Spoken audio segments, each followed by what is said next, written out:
Davy's first up, Anya. Oh, okay. Well, I'll just go through a few little things first. I'll start.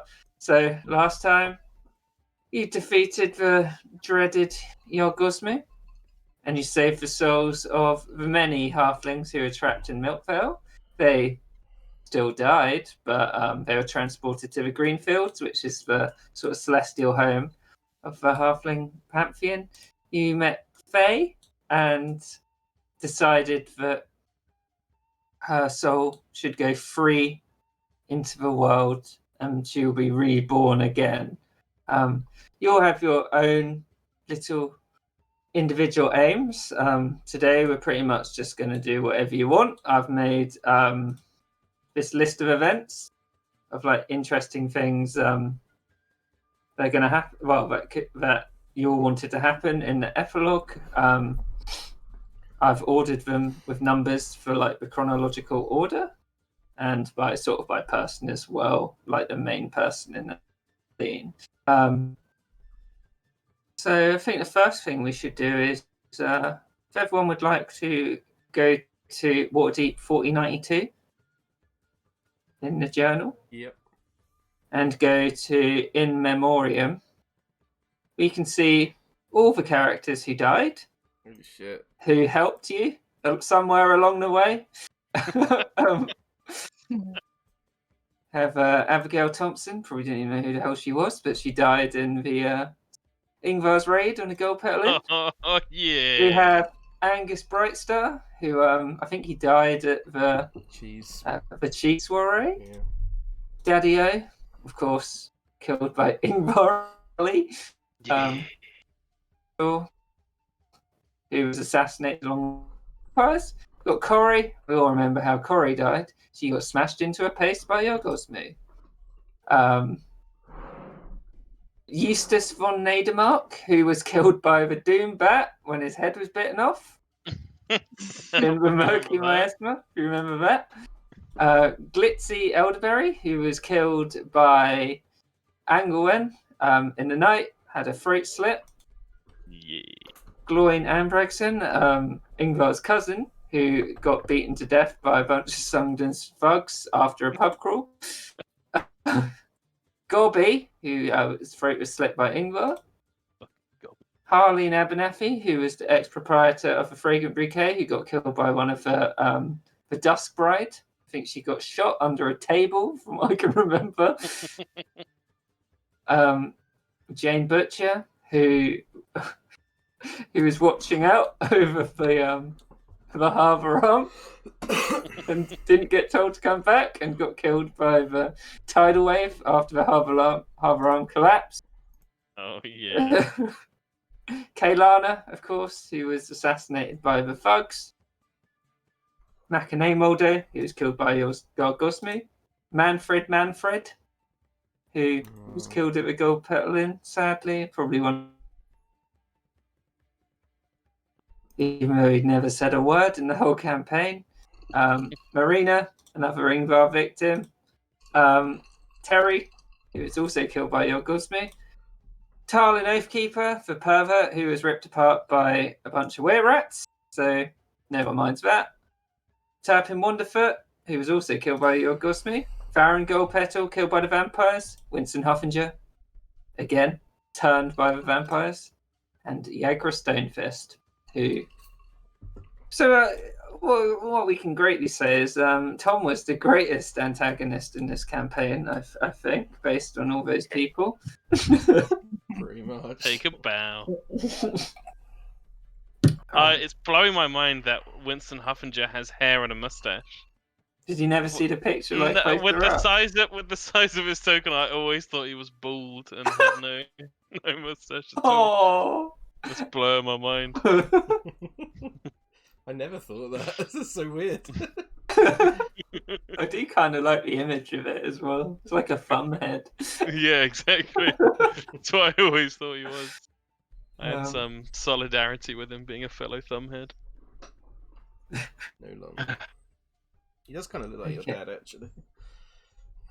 Oh, yeah. Thank you. I was also sitting here thinking, he looks like Tom's dad. He does, doesn't he? And of course, we have Zed and Sir Everland, who don't know what happened to him. Not even I know what happened to him. He just went. Oh, and well, the other person I forgot was Cool Ron, but he never had a token. So, well, he never had a entry because he died in the first session when I didn't know how to make them. So, yeah. Forever in our hearts. Cool I Ron. don't remember what else. If there's anything else I wanted to show you before. The man No. who threw his ring of feather fall off the fucking. Oh, God. Jumped. Don't even need it. So I'll go to the list of events which people wanted to see, and I'll just kind of throw you in with a little bit of guidance. So, first one was Davy wanted, which is probably happening the same day that you returned from the Green Fields. Davy wanted to go and see Arlen, and I will move him over to. Fuck, what did I put there? Barlin's workshop. I don't want to take over, guys, because I don't want it to just be all like, Dave's doing this, and then everybody else is like, oh, for God's sake. No, don't be silly. Well, it's the epilogue. I mean, there'll be ones where Davy's there. There's ones where Davy's not there. It's not going to be like a traditional session, and yeah. So it's like saying goodbye. So don't feel bad. No. I got told off when I went downstairs to get my food because they were like, "Was that you shouting?" I was like, maybe. I'm gonna miss my favourite characters. What have you done to me? So, do you think Davy would have taken anyone with him to see Barlin, or do you think he would have purposefully gone alone? They'd probably go alone, I think. Yeah.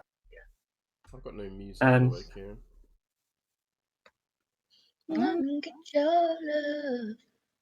That's weird, because Anya could hear it. Yeah. I'll try refresh. I just refreshed, I think. Why has it put me in the Straka? What the fuck? That is fucking weird. Sometimes it does that to me, Lewis. When I refresh Strahd, it puts me in the. It puts me in. Never happened to me before. I was going to say our last rolls in chat were Lanks in religion, Night Pain religion, and then 2 Ozdred guiding bolts in chat. Oh, yeah. Is it on their list? Yeah. Okay. So, Davy returns after the ordeal in Milkvale, and he can see Barlin sort of half-heartedly working at the forge. He's probably got a lot going on in his mind about if Davy's going to come back. You can see the cats some of them have gathered around him, especially Birdie, who is his constant companion. But you see him hard at work.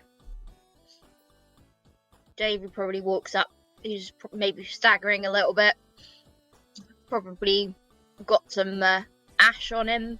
Bits of flake of flakes of dry cheese and bruises. He did take a few slashes from the talons, so he might look a bit beat up. How long's it been?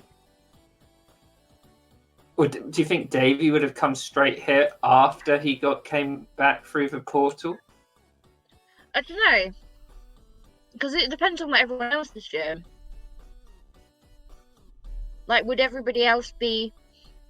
Would there be some kind of like, I don't know, meeting for the defeaters of Yargosme? I don't know. I'd imagine that everyone would want to probably go home first and then meet up later. Yeah, next one's going to bed. Old lady. Lanksom's got harvesting to do. God. Then yeah, he probably would come straight to Barlin's. Yeah.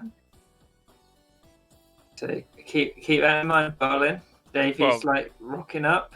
How long? Yeah, but how long's it been since they last saw each other? Oh, about. Barlin was there before he left, wasn't he? He came to see them off. Mm-hmm.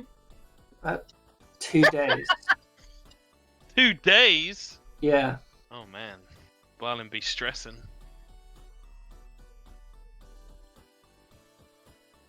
And I think Barlin would notice when Davy starts walking down the road, the cats would all start running away from Barlin down the road to meet Davy. I think Barnum would go up to the edge of his workshop, and he'd fold his arms, and he'd be like, "Well, well, well, look what the cat's dragged in." I think Davy would just take his hat off his head and drop it on the floor and just say, "It's done. It's over." Wait, no! That sounds like I'm breaking up with Barlin. No, it doesn't at all. no, it's done. It's over. Barlin would try and be all slightly grumpy and have his arms crossed, but the look on his face would be like, "Really? You're done?" Your Gosmouth's dead. I think adventurings. I've had enough adventures for one lifetime. That Barnum would go to him and give him a big, big embrace. But he'd also be Davy like, "Is everyone okay?" Corey died. It was. I don't want to think about that because it was horrendous. And Edric died, but somebody brought him back to life. So we've now got to give a speech at next year's Power Hour. But other than that, yeah, everyone's alive. Yeah, the things you guys do. Come inside, of course. Thank you. Get you sat down. God, look at the state of you. I could do with some water, I think. Please. You would see Davy is covered in a fine white lint as well, but you have no idea what it is. Yeah, I think Barnum would be fussing him and trying to brush off his shoulders and his back and what have you as he's ushering him inside. Yeah, as they got inside as well, sort of the workshop bit, all the cats would follow you in. Birdie would come in last. He'd look at the door, and the door closes. Oh god. Not that Barlin has any reaction to it. Yeah.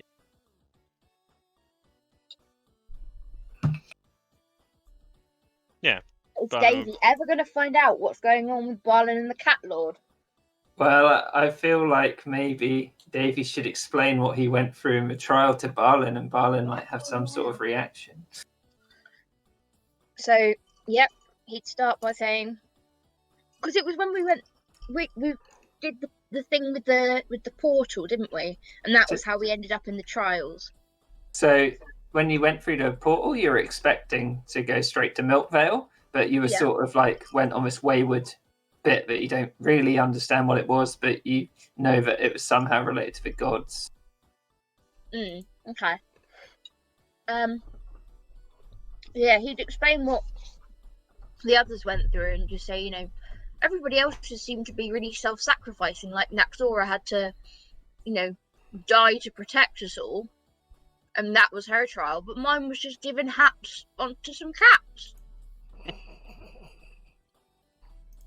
It was very strange. There was this Cheshire Like cat you to thing. be the one with the least drama going on. Well, I know, quite, but yeah, he just said there were 3 statues of cat heads, and I had to put hats on them. And he just said it was good I hadn't given them non-magical hats. And then that was the end of my trial. I got some fancy shit. So yeah, Davy would be wearing the cat armor, I assume, and would he billow his cloak? Yeah. Something he hasn't done for so long. I'd forgotten I could do. Nigel has a billowing cloak as well. Why don't I billow my cloak more often?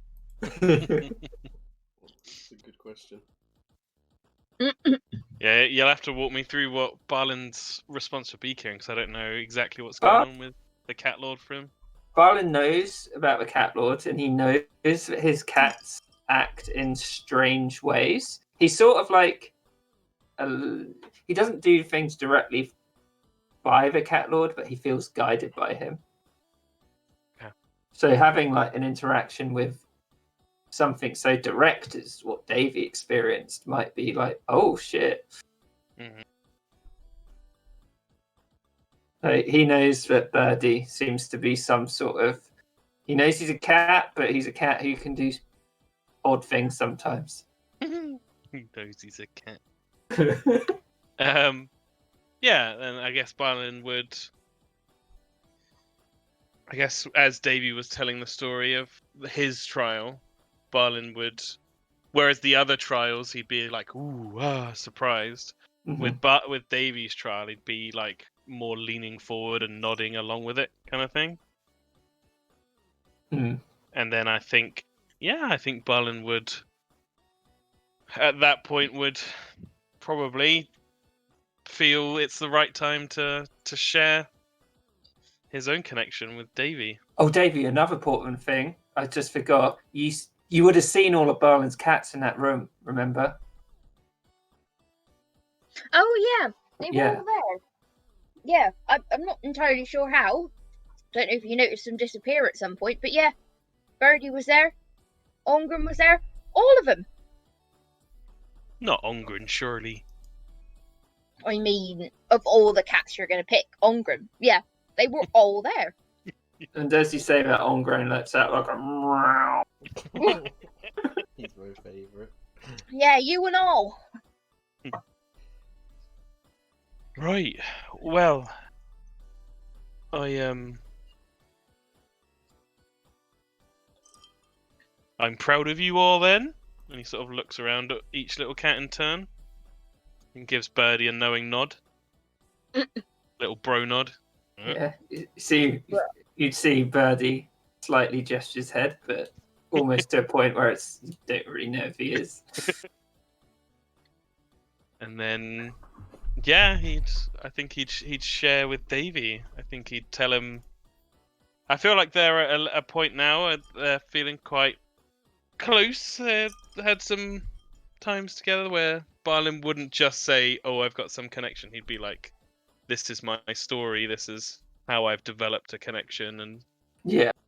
all of that. So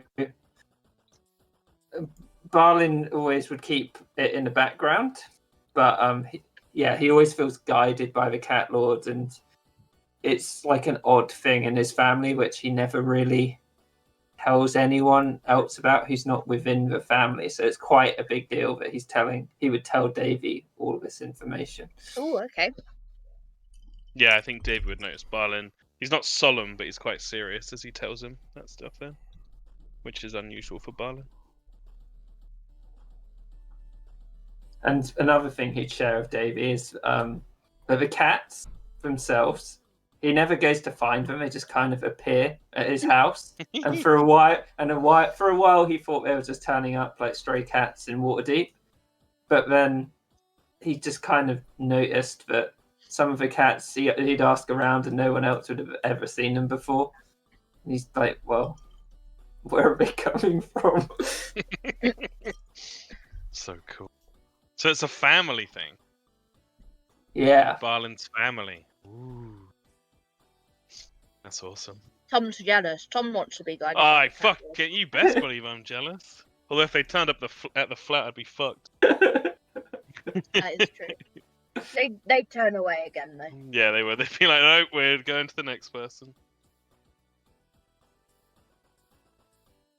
But yeah, you'd think you'd tell him that. I don't know what Davy's response would be. That is just. I'm not really sure what the nature of the connection is. That the family are guided by the cat lord, kind of thing. Yeah, it's very like. Seems like very it seems very background. It's not like active. I mean, it's active to the point where he has 10 cats, but Yeah. It's like Right, the cat well, lord smiling on us. yeah. Well, that certainly puts it into perspective why you said about when I gave you the statue of the lucky cat then. Well, or he didn't want to say anything then. Didn't want to jump the gun, as it were. But with your experiences, it kind of feels like it's meant to be. And he'd hold Davy's hand. Yeah, I was going to say, David sort of squeezed his hand, you know. Thank you for telling me. Thank you for sharing that with me.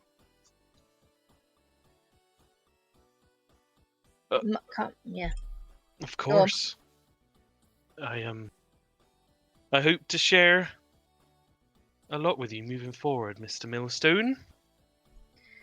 Well, I have to say that one of the biggest things that got me through what I was through killing Osmu, fighting all the trials and everything, was knowing I had this place and you to come back to. Well, it's weirdly romantic, innit? Thinking of a man thinking of me when he's striking something else down. It's kind of strange, but lovely. I prefer to think of it as heroic. And David adopt a really serious expression and make his cloak billow. You know, I always think of you as heroic, you muppet. Well, I think it's time to hang up my hero's hat. Which one's that then? That's the one with drunk slut written on it. No, it's my metaphorical hat. All right. No, I think it's time to settle down. Right. With you. Yeah, you best believe it. Having But normal I'm life. wondering what that means. You've been staying at the Urine Portal and all that? What's going on? Hello? Hello? Hello? Hello? Oh, hello. I can't hear it. I couldn't hear anyone. Sorry. I was like, why is nobody saying anything? This is really weird. Barlin just said, I assumed that, Davey saying settle down with you. But he's saying, what's that mean then? You've been staying at the Urine Portal? Well, I do have my own room at Jugs, Mm-hmm. and I have more than enough money to get somewhere of my own. Must be nice. Okay, sass. He's a cat man, he's got some sass in him. Yeah, but I don't want to jump the gun and be like, we've been together for 2 weeks, let's move in. Barlin would be up for it. Yeah, it's he's being sassy, but he's smirking at you. He's being cheeky. Okay. Well, I don't know how much longer you've got left living in this place, but I mean, maybe you could help me pick somewhere, and then when I don't know if they have leases in D&D world. So Barlin owns this place. It used to be his dad's, but it's quite small. So he'd like to separate his work and his home life a bit more. Okay. Well, maybe we could pool our resources. That sounds nice to me. But Right. could we make sure we've got an extra room? I've got something I wanted to talk to you about. Not a load of dogs that come along with you, is it? Perhaps, maybe. I don't think the cat lord would have been that happy if I was a dog man. No, fair point. No, I mean, I don't even know if it's happening yet, but I said I had to talk to you about Mackie when I got back. If I got back. And she's all right. She's sound. Oh, she's all right. She's a bit beaten up, but she'll be okay. Kind of blows my mind thinking a young girl like that going through what you've all been through. Yeah, she is incredible. That girl. There isn't really another word for her, but she is an orphan. She came from the orphanage in Waterdeep. And while Langston takes care of her. I don't think he wants to be a father to her. So I would like to, if it's all right with you, I'm not going to go over your head on this. I would like to adopt her and, give her a name and a family. Well, not a name. She's already got a name, but you know what I mean. To give her a family and a place she can really call her own. Bloody hell, Davy Millstone. You don't do things by halves, do you? Turn up on my door, coming back from killing a dragon, and you want to move in and adopt someone? Well, it's something I've been thinking about for a really long time. I'm very fond of her, and I love her like my own, and I want her. She deserves to have the opportunities that my connections can give her, I think.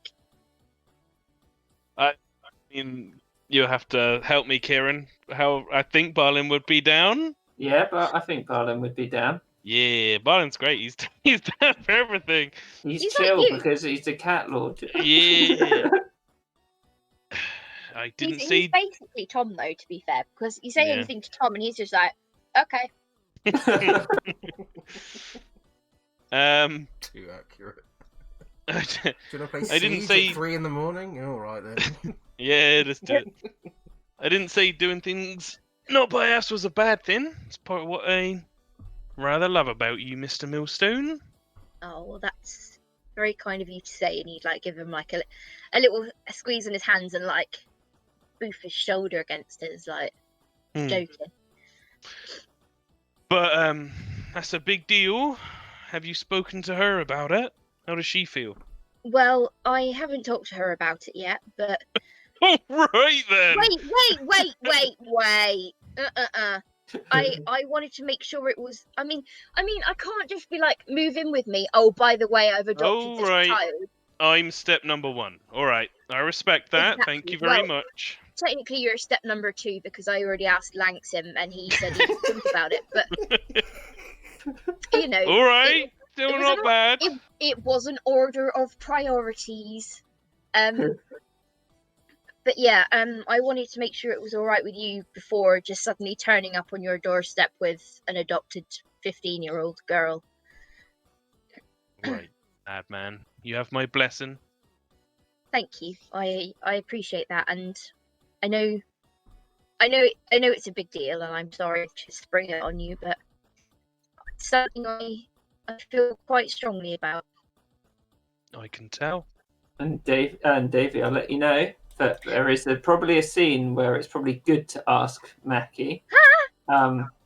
So it's number 7, and Davey and Mackie pitching book ideas. Might be a good time to ask. Oh my god! Shall I do it, Lewis? Yeah. Okay, I'll do it if it feels right. But yeah. Is there anything more you want Davey to do in this scene, or shall we move along to the next one? I think the next one is fine. Yeah, happy. They're just going to have a happy, cozy evening together, aren't they? With all the cats. Oh yeah. All right, what's on the next list? So, how long after do you think Mackie would be going back to her parents' house, Liz? Maybe a few days.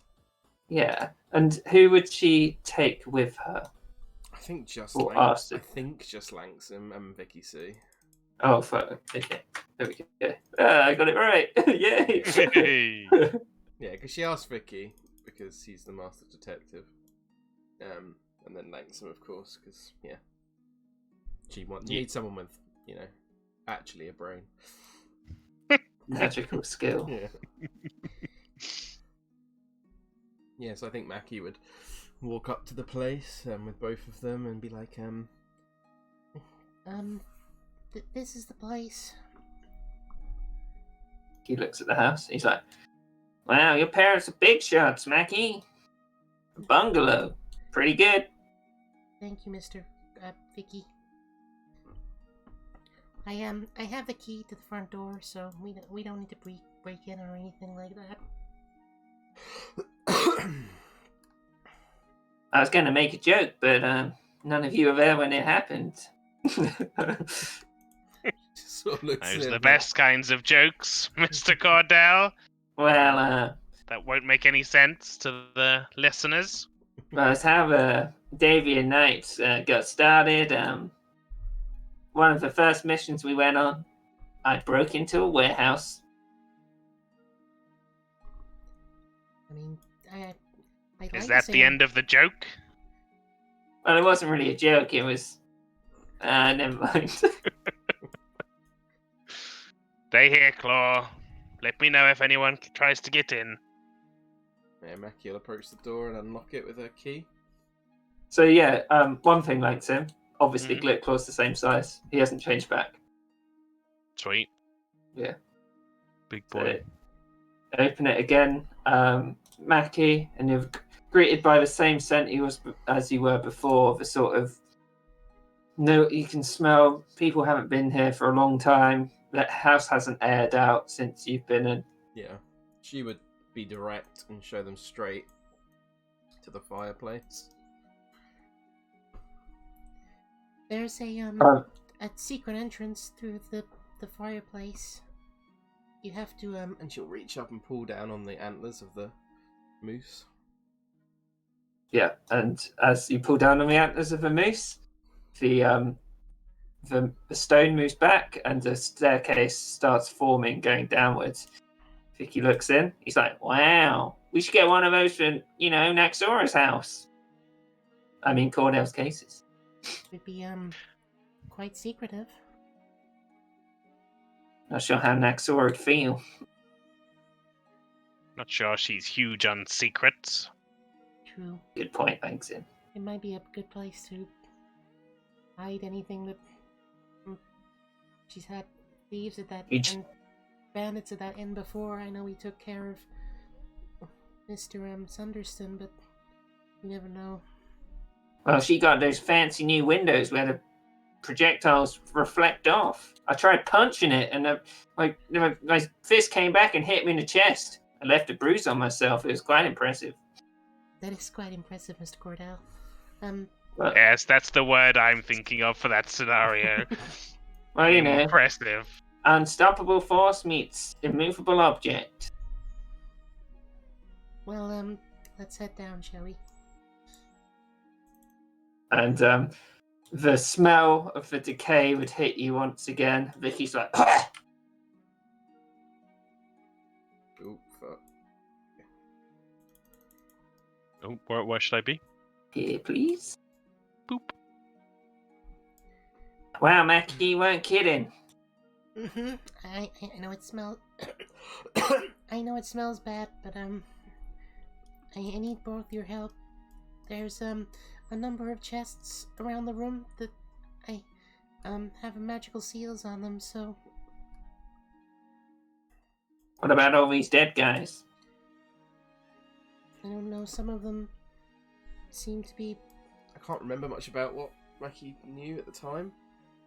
Okay, so I don't think she got much information out of the corpses. I don't think so at either. all. No. Hang on, let me just change Vicky's thing because it's being. Don't like directional light. It feels dumb. But not dumb. So these ones up here, Mm-hmm. you see, are charred. Yeah. Their bones are sort of charred. You can tell that straight away. There's ones down here. Mm-hmm. These two look humanoid. This one looks like something you couldn't identify. You found a Shah token Mm-hmm. on some of these guys. Yeah, But- she did show that to Langston, didn't she? So she would Yeah. probably Yeah, he explain that to identified Vicky it. C as well. Mm. So you didn't get into how they died. You just at all. Yeah. I don't know if your expertise, me or Mr. Cordell, might be useful in determining how these people died. Of course, Mackie. Another thing, Mackie. There was also a great axe lying down here. I'm not sure. I don't think you picked it. I think you picked it up but left it. Yeah, I think so. Yeah, Mackie would communicate that to Langston and Vicky. All right. Well, we're investigating a scene. We should be organized and structured. What do we know already? What are we looking for? How do we want to order things? Well, we know that my parents were part of the Enduring Flame, and Right? I don't know if this connection to Saloon means anything, but you said about Shar Master. Does that? I don't know if that has any indication either. I'm Langston would Langston be aware of the opposition between Shah and Saloon? He did roll very well on identifying the Shah token. I remember. I think he got a nat 20. So Yeah. he would be very aware that they're sort of opposites, and they've been at each other's throats since the spell plague, at Yeah, so least. he'd communicate that and say, most certainly, Mackie, it's entirely possible that these people were here in Shah's name, and that perhaps your connection with Saloon is within the family. He's like nodding along. I suppose that maybe we need to determine if this gives any indication of what might have happened to my parents and what might have happened to Usiad. He was the last person I saw in the memory that took me away from them. Do you also remember that letter that you got, that you found upstairs, Mackie? If you can't remember that, God, I can't. I'm sorry. read it again. Whereabouts is This. it? Yeah.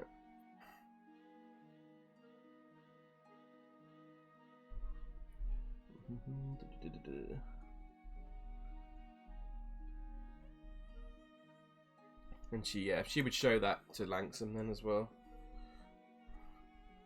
And Vicky, and just be like, I found this letter upstairs. I assume that he was fighting off the Shar cultists, but I don't know. I'm seeing all these charred remains. I couldn't identify which might have been his. What, Mackie, this feels silly. Does Langston know that he was a Dragonborn? I think Mackie would have explained that. Do you remember what color Dragonborn he was? Well, I don't actually. You would know he was a he's sort of browny. He looked browny, but you'd know that Dragonborns aren't, because of sort of not inbreeding, but down the line they sometimes lose their color. So he looked brown, but you don't really know his heritage. Yeah. I could Possible the charred nature comes from his breath. The darkness of which he speaks could be a curse placed on him, or, as you say, a representation of these people, invaders. Mm-hmm. Why were they? I know you said they were at war, but I don't understand why. Why would they attack him here, and what were they trying to achieve? I can't say for sure, Mackie, but if there's a connection with Saloon from your family, your parents, it could be the rivalry, the war between Shah and Saloon is a bitter one. Mm-hmm. Perhaps our first port of call is to determine causes of death and what exactly went down here. I agree. And the other thing was the chests have magical seals on them, so perhaps they told him for more information in there, or... I think he opened all but one of the chests. Okay. She would say that then. I can get to work on that if you and Mr. Cordell wish to start inspecting the bodies in earnest. Yeah, Mackie would help Vicky. All right, Mackie, let's give this some Naxora energy. And he leans over and he's like, "Oh, my back." He's like, get it? Because she's, well, you know, she fights well for an old lady. I was gonna say that's not very nice, Mr. Cordell. Well, I hope I'm in her shape when I'm her age, Mackie. Me too, to be fair. She wouldn't mind. She loves it, really.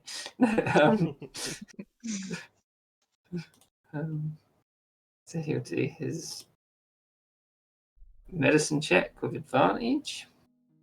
Langston's ready to boost it if he needs to. Oh god. Fuck's sake. Don't even know if I want to boost that. No, I don't. Quite literally. So as Vicky walks over, you hear this bone just crunch under his foot, and he's like, looks down, he's like, whoops. Careful, Mr. Cordell. You don't want to destroy the evidence at a crime scene. Well, it looks like they were burned to death. He looks back round. Over there, you can see it probably came from over there. Maggie's like That nodding along, like trying to reassure him that it's okay, but she's kind of like, oh. Like... And he looks at two of them. He's like, not sure what those two were, but that one looks like a tiefling. It's got the horns. You don't think? Maybe I should help you, Mackie. I'm more of a detective, not an anatomist or pathologist, whatever it is. Mackie will give it a go, I guess.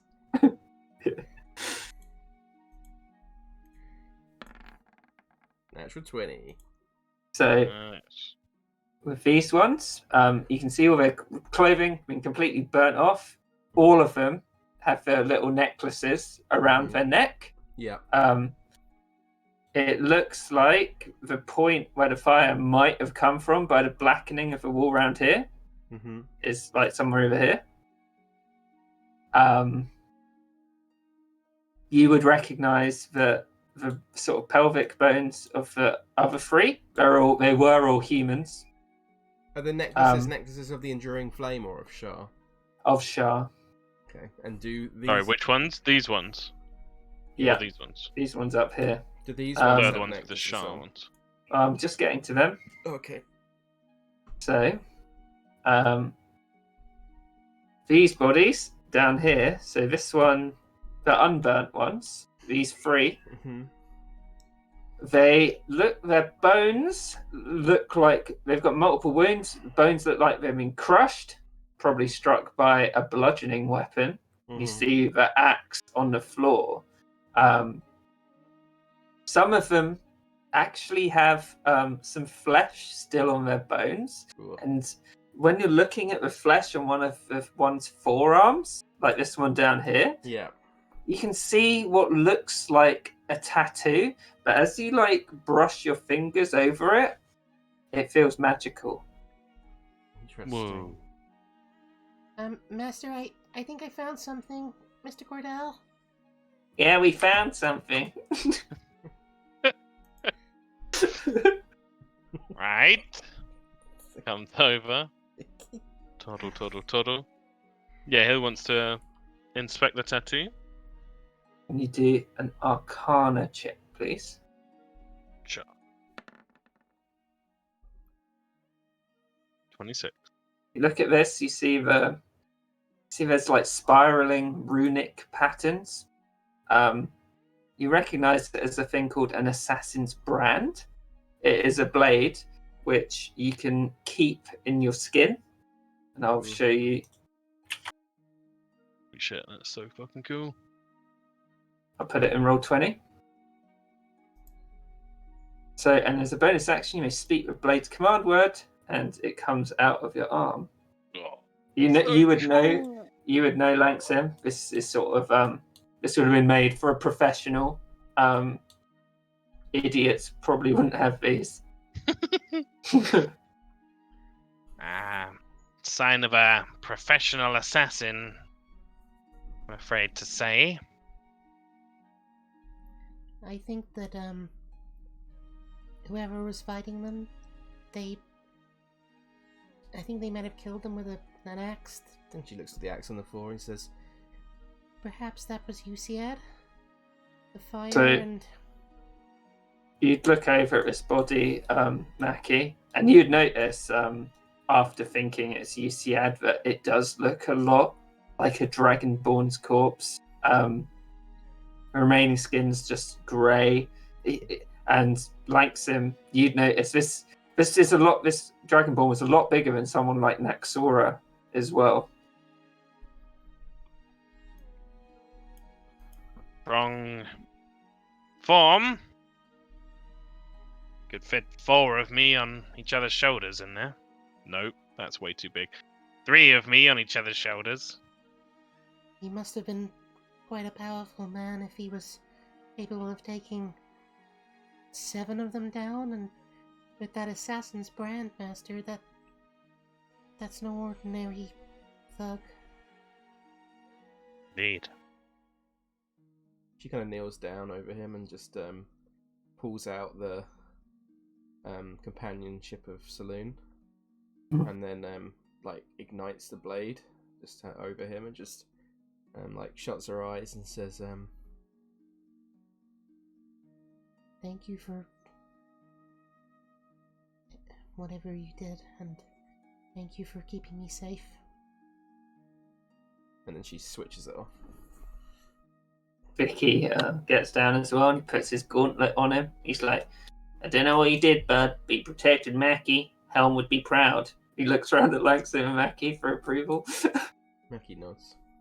Yeah, Langston gives him a little nod. And you see the giant great axe lying on the floor as well. Mackie touches it. Does it feel magical? It does feel magical. It feels magical, Master. Well, you're gonna need to put it on the table for me. It's way too big. Yeah, with Vicky's help, she'd try and lift it onto the table. Vicky picks it up one-handed and he just like slams it on the table like, yeah. Langston hops up onto the chair. And he doesn't want to waste time. He'll blow a spell slot for identify. Okay. So you'd know it is an axe of primal rage. Whoa. So I'll put it in the chat. Great axe +2 to attack and damage when wield. Roll a 20 on your attack roll of this magic weapon. The target takes an extra 1d12 thunder damage. Nice. Nice. That's cool. That's pretty badass. Well, giving that to Blam. That's a powerful weapon. I'd like to take it back to the workshop, Master. I think it deserves a I think it deserves a place of honor. And I think, Sounds right to me. Mr. Cordell, if I don't know if you could help. I don't know if you have any connections that might be able to help with maybe a burial. Yeah, of course, Mackie. Yeah. And I can, of course, make this a case of the utmost importance in Cordell's cases. Thank you. I would like a burial for all the people in here. I know that if they were cultists of Shar, then they were evil, but I think that after what we did in Milkvale and everything that we've been through together, I think that if we want to make Waterdeep the place that we all want it to be, then we need to be better. We should give them all a proper burial. Of course, Mackie. Yeah. I should report this to the guards anyway, so I can convince them of that. Everyone deserves a chance to rest, no matter how bad they were. I Maybe agree. except Yargosme. I just do not wish to see that anyone suffer in the way that we saw in the Earth Plane. Even if those people had done bad, I know a lot of them hadn't, but they didn't deserve that. No one does.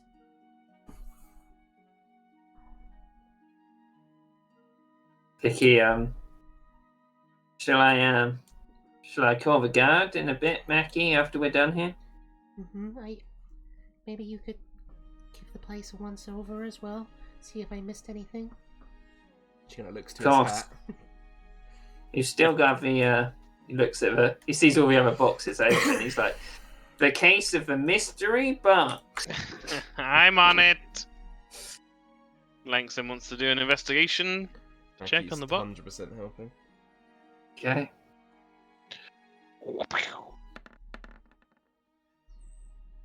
This box, it's pretty well hidden, sort of within the lock as well. It's got a glyph of warding on it.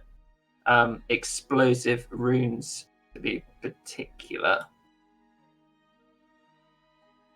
You think it's some sort of evocation, and it seems to be if someone fails to pick this box open, it will release the glyph.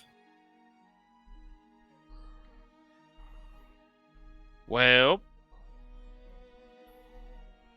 do you think it's fair to say that Langston knew he was coming here today, and he might have prepared a dispel magic spell? I think yes, seeing as Mackie had mentioned the Yeah. box not being opened. Spell magic. Yeah. Some creature for each spell.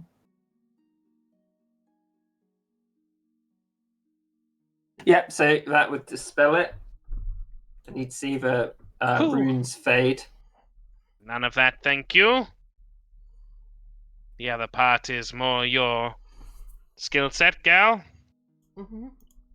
She'll lean over, get her thieves' tools out, and in fact, first she'll just try the key and see if it works, and see if she was being an idiot this whole time. So you get the key out, you go to put it in the lock, but you realise the house door key is a lot larger than the lock needed for this. So she'll just try her thieves' tools then. Boo, Langston will buff it with his flash of genius. It's like, no, your other left. 18. With an 18, it clicks open. Yes. God, I'm going to miss that ability. So cool. So, I'm open tempted to homebrew Bardic Inspiration to be a reaction. Ooh. Because I think it's kind of lame. Anyway, sorry, go on, Kieran. What's in the box? Open the box, you see two things. I'll remind you, this box on the outside, there's engraving, AG. So that was... Fuck, it's been so long since we've been here now. So, in the Enduring Flame, they will be in that folder. Where is that Enduring Flame? It's Waterdeep 1479 under Mackie. Yes.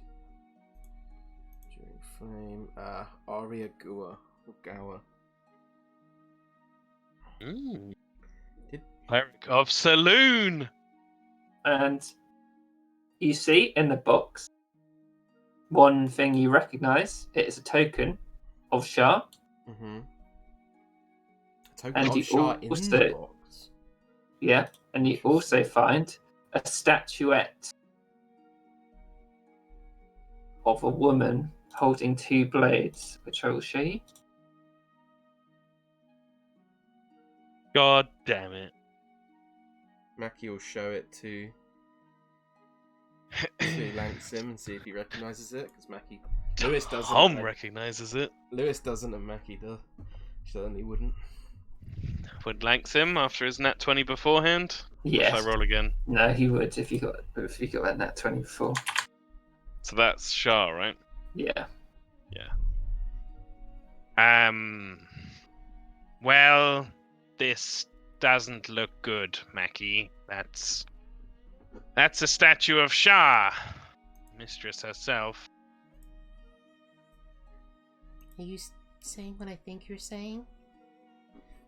I mean, it could be a trophy from taking something down, but trophies tend to be proudly displayed, not hidden in a personal box, locked and warded.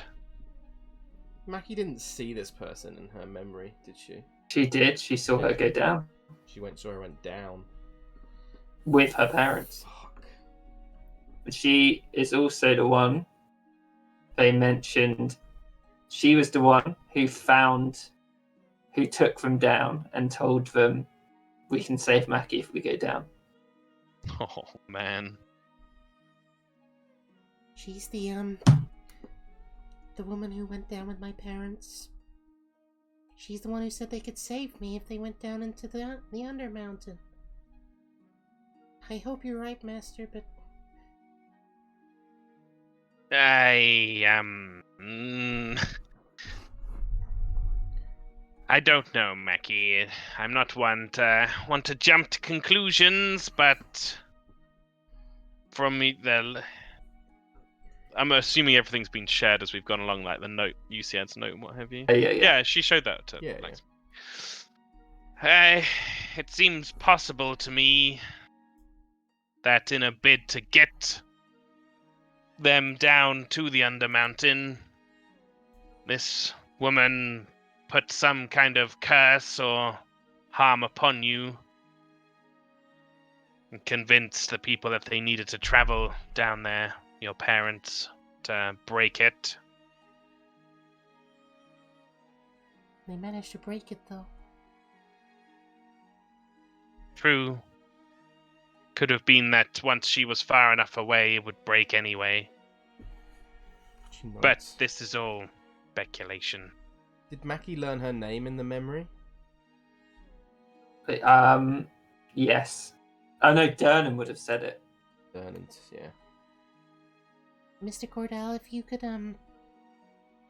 use all the resources that you're able to try and find any sign of this woman. If she's, Alright, if these truly were just symbols of Shar and this is a misunderstanding, then maybe that she may just be dead in the Undermountain with. She may just be in the Undermountain with my parents, but if she cursed me and sent them down, then maybe she's returned to the city at some point. I don't know. Are any of the other boxes, did they have glyphs on Mackie? I don't think they did they? No, they didn't. No. But like I said before, we have to be better, so I won't assume the best case scenario, but perhaps she's simply trapped in the Undermountain with my parents. But we should pursue it no matter what. I'm with you, Mackie, and like I said, conclusions shouldn't be jumped to. But a thought just came to mind as well that it might help to explain all of this. Mm-hmm. They would, if she had betrayed the company, these people working alongside her as worshippers of Shah would know how to enter this secret area. She'd also know that perhaps they didn't think they could take on the enduring flame altogether, but separated with only UCAD left here, they thought they could take him down. Though they knew UCAD was still here. She knew, I guess. Looks like he made them pay a bitter price for it.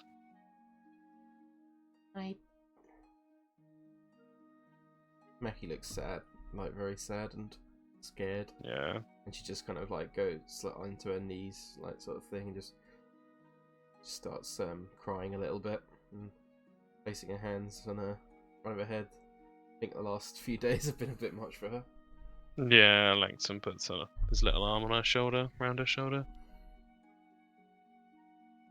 Vicky's like, "Don't worry, Mackie, I'll protect you as well." And he holds up his gauntlet. You know, we're strong as a team. We defeated whatever that thing was, and by we, I mean mostly you two.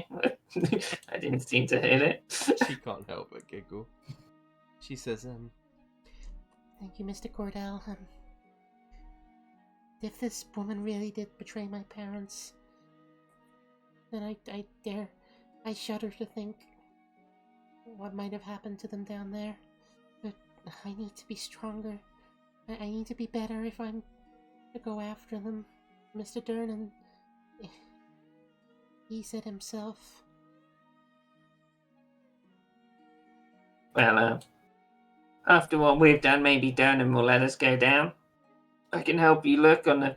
Well, I don't even really know what's... Hang on, let me see what Vicky actually knows about the Undermountain. Oh yeah. I've been waiting for a Vicky intelligence roll. He's gonna fucking nut 20. I can feel it. I hope it's that one now. I can feel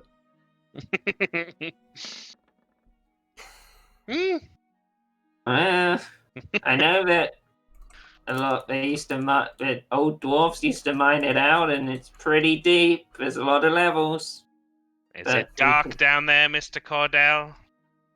Depends what I mean by if you got dark vision or not. But yes.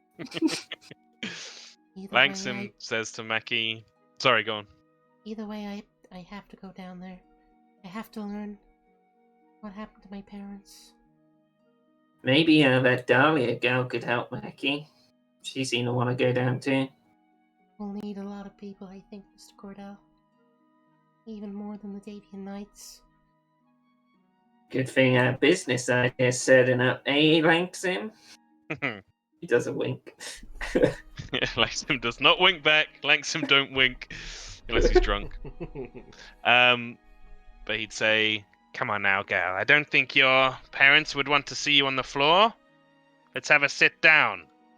She stands up and he she nods. gestures towards the chair. Yeah, she sits at this chair here. Yeah. Maybe we should go upstairs. This place smells really bad. I also don't have a particularly helpful gnome-sized chair. As Mackie can only see his little goggles poking up over the top. I could take the tablecloth for you, Mackie. It seems pretty nice. Mr. Cordell, What is it with Kieran and taking tablecloths everywhere he goes? It's like a campaign. Fuck's sake.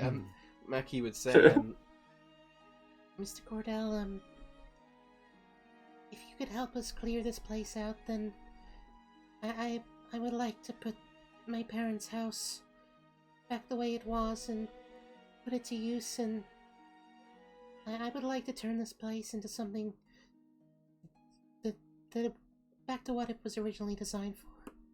Something that's for good. Mackie.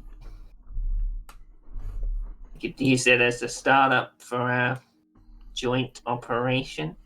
I would like that. You sound like a bad salesman, Mr. Cordell. Hey man, I'm getting you what you want. We're good. All right. I just want to help people, Langston. Me I know. too. I think I'm ready to leave now. I'll stay behind and call the guard, get it cleaned up for you, Mackie.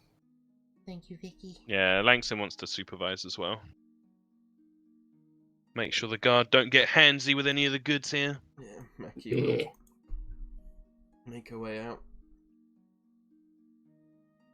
Okay, so Yeah.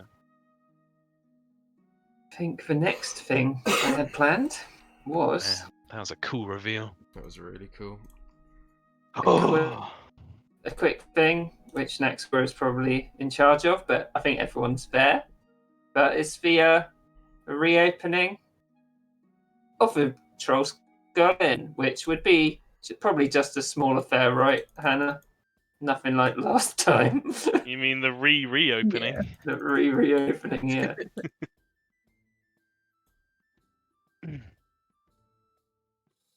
Would this be like a couple of days later, I assume? Like a week? Does that sound about right? Yeah? Yeah, it needs some work, wouldn't it? It was quite a while ago. It got trashed, to be honest. Mhm. So Does Manny live here now? yeah, she She's got a lives room upstairs. upstairs in the little room that that Faye gave her, and I think she's just been hanging about. Okay. So I don't know if Naxor would want to do a little speech to everyone who is here. What's the bouncer's name? God, Oh yeah. I can't remember now. It's going to annoy the fuck out. Big Stan Proudhouse. Yeah, that's such a good name. Such a good name. Big Stan Proudhouse and Glitter Claw are double bouncer duty. I can't really think of a speech, but she'd go around making sure everyone's got what they want, cool drinks and such. Yeah. Go see these guys up here. Night Pain's here. Yeah. You'd see Night Pain. He'd like, Naxor, it's a pleasure to see you. I didn't expect you to come there. Well, I have And an light announcement to make. Oh, do you? Well, feel free. Whenever, Daniel. Night Pain would walk up to the bar as everyone's sort of standing around. Yep. He's like, everybody. And he gets up on a bar. He's like, excuse me. And Floki's like, it's all right. Don't scupper it up too much, though. Everyone, I know I'm a elusive figure, and you didn't know who I was when we went into Milkvale. But I feel like it's time to finally reveal who saved you all down there. It's not going to be turning now. I can feel it. I can feel Anya bubbling over with excitement. Yeah. It's going to be Anya there? so stupid. And Anya better be here. We can't. I am here. Okay, good. he I'm, takes I'm off just not breathing. his mask, and you can see Yeah. it's Dernan. Yeah. Woo woo! Can't believe it wasn't Belvedere. If it was Belvedere, I was walking away from the computer. Steps down from the counter. He's like, do you know how hard it is putting on that voice all day? I Right, can imagine. I want to say thank you to all of you who helped Waterdeep. And, well, it was a pleasure going into Milkvale with all of you. He looks around. None of you, but he looks at Millie especially. Let's not let this fall into the public domain, yeah? And she sort of does a little bow. Floki's like, don't even know what you were before. And, right. Mackie like does a little sort of bow, kind of slash nod. Yeah, and next one nods, he steps forward as well. And Mackie would turn back to Davy and be like, just whisper over to his ear, like lean in and whisper and be like, I'm sorry, Mr. Davy. I thought it was Belvedere too. So Night Pain would put his hand out for Naxora to shake. Yeah, she's gonna shake his hand. And a pleasure with you to fight with you, dear. Will we see Night Pain again? I'm sure he will. When I first saw you, Faye, Vicky, come into the yawning portal, I didn't expect you would have all done so much as what you've done for my city. I really appreciate it. It's no small thing you've done, and you may not get the recognition that you deserve with such an absurd tale, but I'll make sure that people know what you did. And even if it feels like common folk don't appreciate that, people at the top will. Not that we did it for them, I think we didn't do it for recognition, dear, but I think the people need to know the dangers of other plainly entities. Perhaps that's too much. Looks around the room. He's like, if anyone needs to go down that portal, I'll consider it. But seeing if you've given me competition up here, Naxora, I still think you owe me a drink. And he goes and sits down. She nods. You can have as many as you want, dear. Floki's very accommodating. Well, I didn't know you did so much, Naxora. It's mighty impressive. I think this will be the last big thing I do. Apart from, and she looks over at Crump. Next thing. Oh, would she have said anything to would she said anything to Floki about Faye? I mean, I expect that Crump and Manny and Naxora have been talking about it, sitting around in here talking about it. He would have been around, so he probably would have heard. I don't much understand this, the transference of souls, but he nods at you, and then he nods at Crump. Knowing both of you, you'll find her. Yeah, I think we will. And me and Liff here, we'll keep track of the bar. Millie's real hard grinder. He's like, stop it, Floki. He's like, yes, madam. I put trust in both of you. Look after this place well. We will. Unfortunately, I can't be very hands-on, unfortunately.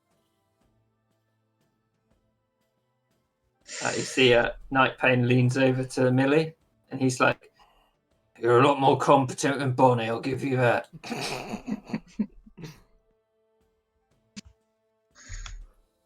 Wow. Don't appreciate that, Bonnie, bless me.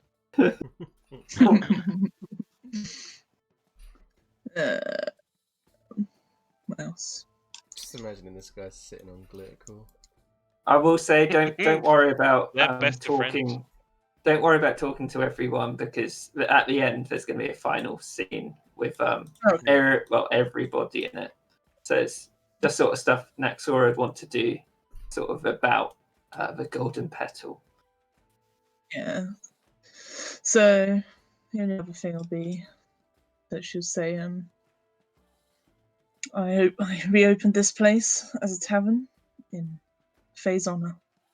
I hope she'll get to see it one day. Maybe we should get a portrait or something and put it up of her.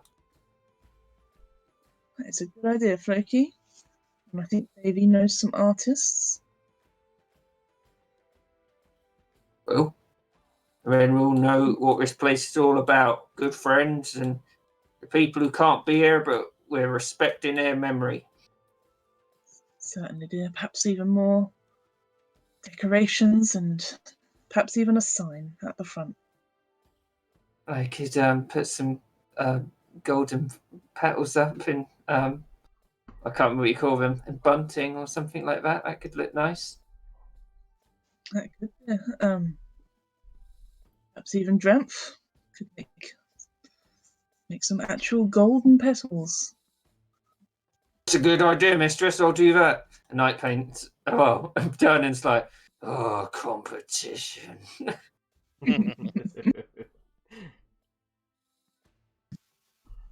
Yeah. She looks at Crump. This place will honour Faye's memory, at the very least. It is fitting. She would have loved it. There's even a place for dancing. He just points at the floor there. Can't remember the things I had built. And she'll say, and anyone in this room is welcome at any time. Floki, with drinks at any time. Starts counting people up. He looks at Liv. Just water for him though, yeah? Looks at Liv. I'm not even sure he drinks, dear. I think he just enjoys the vibes next aura. Yes. She looks at Liv. You can Liv. When he first saw Liv, he looked very agitated and sort of like wanted to get the bar back up. But looking around now, he looks very content, and he's sitting on the chair.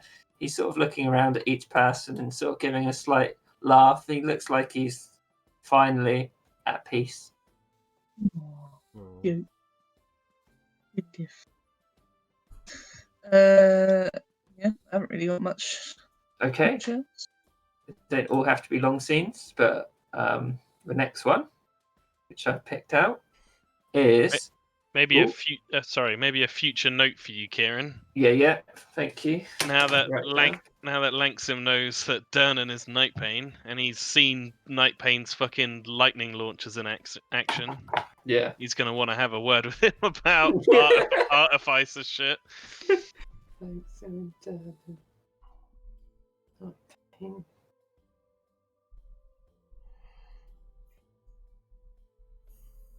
Okay. Get some lightning launcher tasers for the guard bots, maybe. Yeah, good That was idea. all. It's all. That's all. If you've all got ideas for number 2, just feel free to shout them out at points. It's all going to get written down and recycled.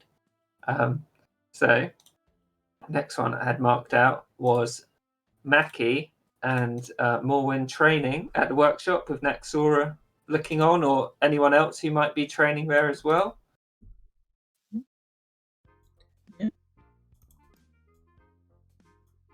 So this would sort of be a few days before Morwin's trial, which I will give everyone a little a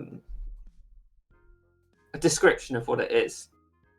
So Naxora would know, and all your characters can roll if they want to see if they'd know this or be told this. Naxora would know that to become a knight recognised by the Temple of Tyr, that a candidate has to undergo 3 separate trials which take place over the course of a full month. During this time, they are not allowed any contact with their family or their friends. Participants set out on their trial date, which is in a few days' time from this sort of scene. And if they are successful, they return to the Temple of Tyr in exactly 1 month for their ceremony, where their friends are waiting. So friends and family wait in anticipation. There are 3 trials. They're called the Trial of the Blade. Participants face other full-fledged knights in combat. They are judged more on their resolve and their martial capability, though martial capability is important too. There's the Trial of Duty. Participants serve the Church of Tyr in their endeavours and face a myriad of mundane challenges which help the common folk in their lives. And there's the Trial of the Divine. Participants do penance in seclusion and commune with the divine, who may reveal their purpose as a knight under the Church of Tyr.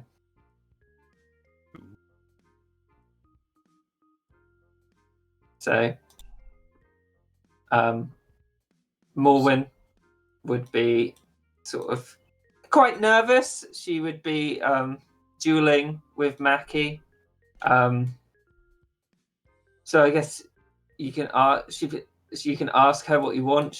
Her body language would probably be a bit like flustered, more than you'd normally notice.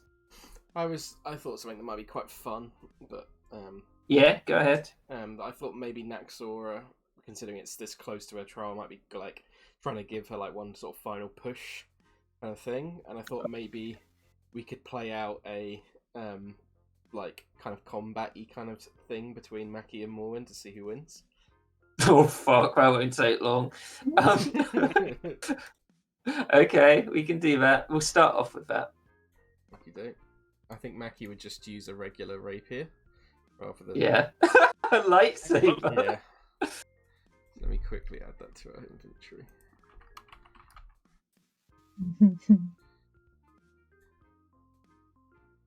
And so I imagine maybe Naxora would be like sort of leading them, like sort of telling them to get ready and stuff like that. Maybe, I'm not sure. Yeah, she could be. Yeah, that'd be good if. She's going to be standing Want here. a good, clean fight. Yeah, that kind of thing. Yeah, that's what I was imagining. So each of you are skilled fighters. Mackie, though you have more experience, Morwen has been non-stop training since I met her, essentially. Morwen, be ready. Yeah, I am mistress. Mackie, don't go easy. Yes, Miss Shelsar. She puts a trident in the middle, I think Mackie also lifts it, wouldn't be wearing her breastplate. and steps back. And go. I think you need the music, Yeah. Kieran. Which one? The classic Fish Gut Bully Boys music, obviously. Oh, gladiators. Oh. Fuck, I rearranged it all. Also, my health is not that much. Where is it? Dave's song. Something like Future Gladiator. There it is. I know what. Puts a trident in the middle. Bonus action, sets it to electrify, slaps it into the ground, steps back, and go. Okay, roll initiative, please. Uh-oh. Hey, Oh, Mackie So- that one. That was the only thing she could have got worse than more than that. Morwen flies out, not holding back, up to Mackie. She will. Uh-oh, she's pounding. She will make attack with a rapier. She's got her rapier out and she's got her shield as well. Ooh, cool. She's not wearing armor, seeing as you're sparring. Yeah, I'm not wearing armor, so 16. 16, so she hits. Yep. She Ooh. nicks your side. Ooh, Big hit. nice. And let me see if she's got anything else. sort of smiles in the background.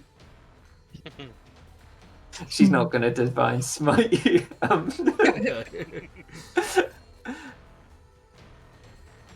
Mackie will Yeah.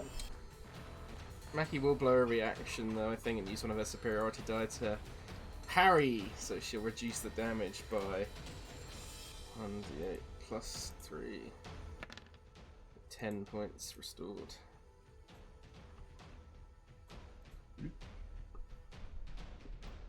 And then Mackie will, on her turn, make 2 attacks with the rapier. So the second one hits.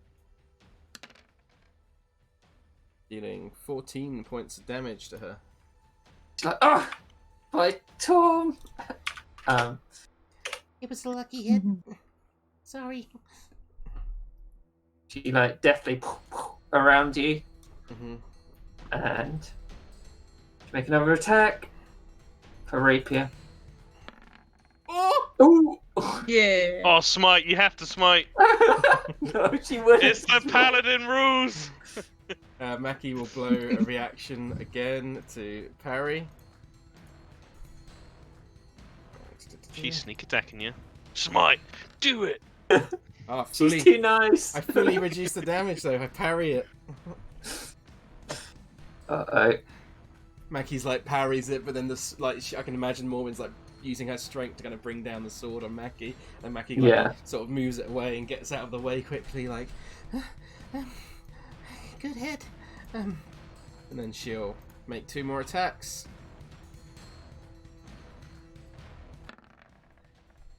Oh! Oh, okay. Okay, first one is 16 points of damage.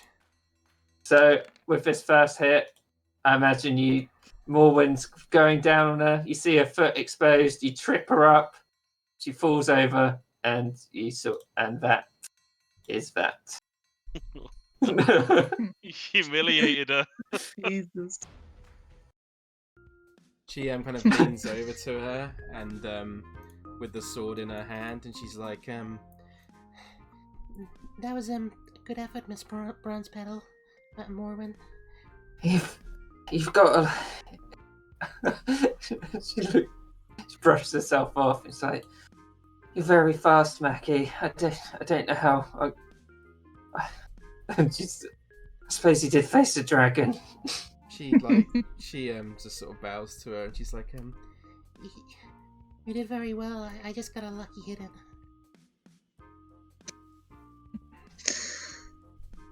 One lesson to learn, Morwen, is to take defeat gracefully. You fought very well, Mackie. I didn't expect it. It was very well done. Thank you. Cast Cure Wounds on. Yeah, just get her. I imagine they're Full. superficial and just injuries, right? Oh yeah. I imagine they're Like using like wooden training. She's more like bruised her butt than Yeah. anything else. Mackie will move forward and just sort of hold her hand out into like a hand, like she extends her arm like fully straight and goes to sort of shake her hand. Yeah, Morgan shakes her hand back and she's like, well, if I do become a knight, I've still got a lot to learn, it seems. You'll. course, dear. I'm sure you'll pass your trial, Morwen. I'll be rooting for you. I know that I'm in the combat. I should be fine. I mean, I've been training with all of you for quite a while now. She looks at Naxora and she's like, the one that really worries me is the trial of divine. I've never. I can feel Torm, but I don't have. Has he ever talked to you, Mistress? In not so many words, dear. And she puts a hand on her shoulder. But you will know when the time comes, dear. You're right. I guess I just have to be open to it or something. You'll find out in the trial, dear. It's certainly a feeling as well as penance. Do you feel like he's ever told you to do? Well, he's guided you to do anything, Mistress? Let me do it.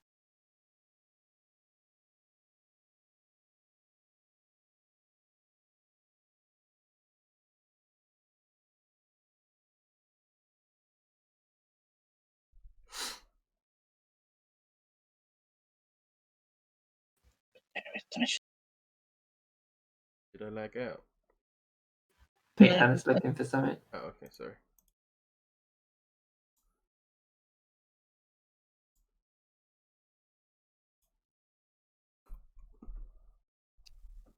Oh yeah, I found it.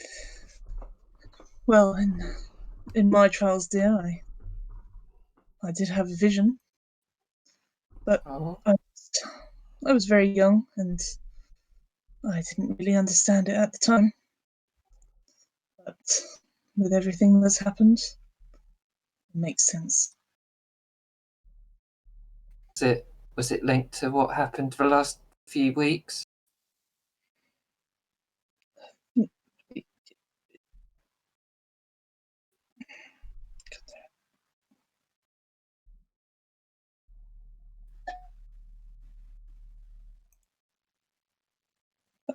This is why I need to write down notes all in one go.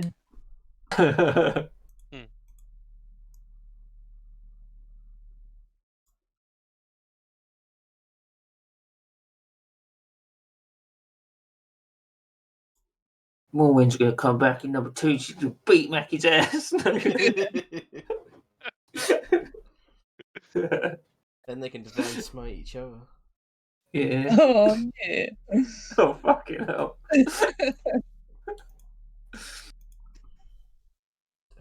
Definitely not a euphemism. I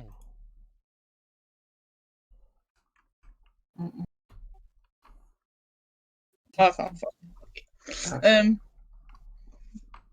can't find the specific bit of text. Would she be coy? Probably not. Should be quite direct. Mm. What So- sort of a gist of what she was going to say? Just that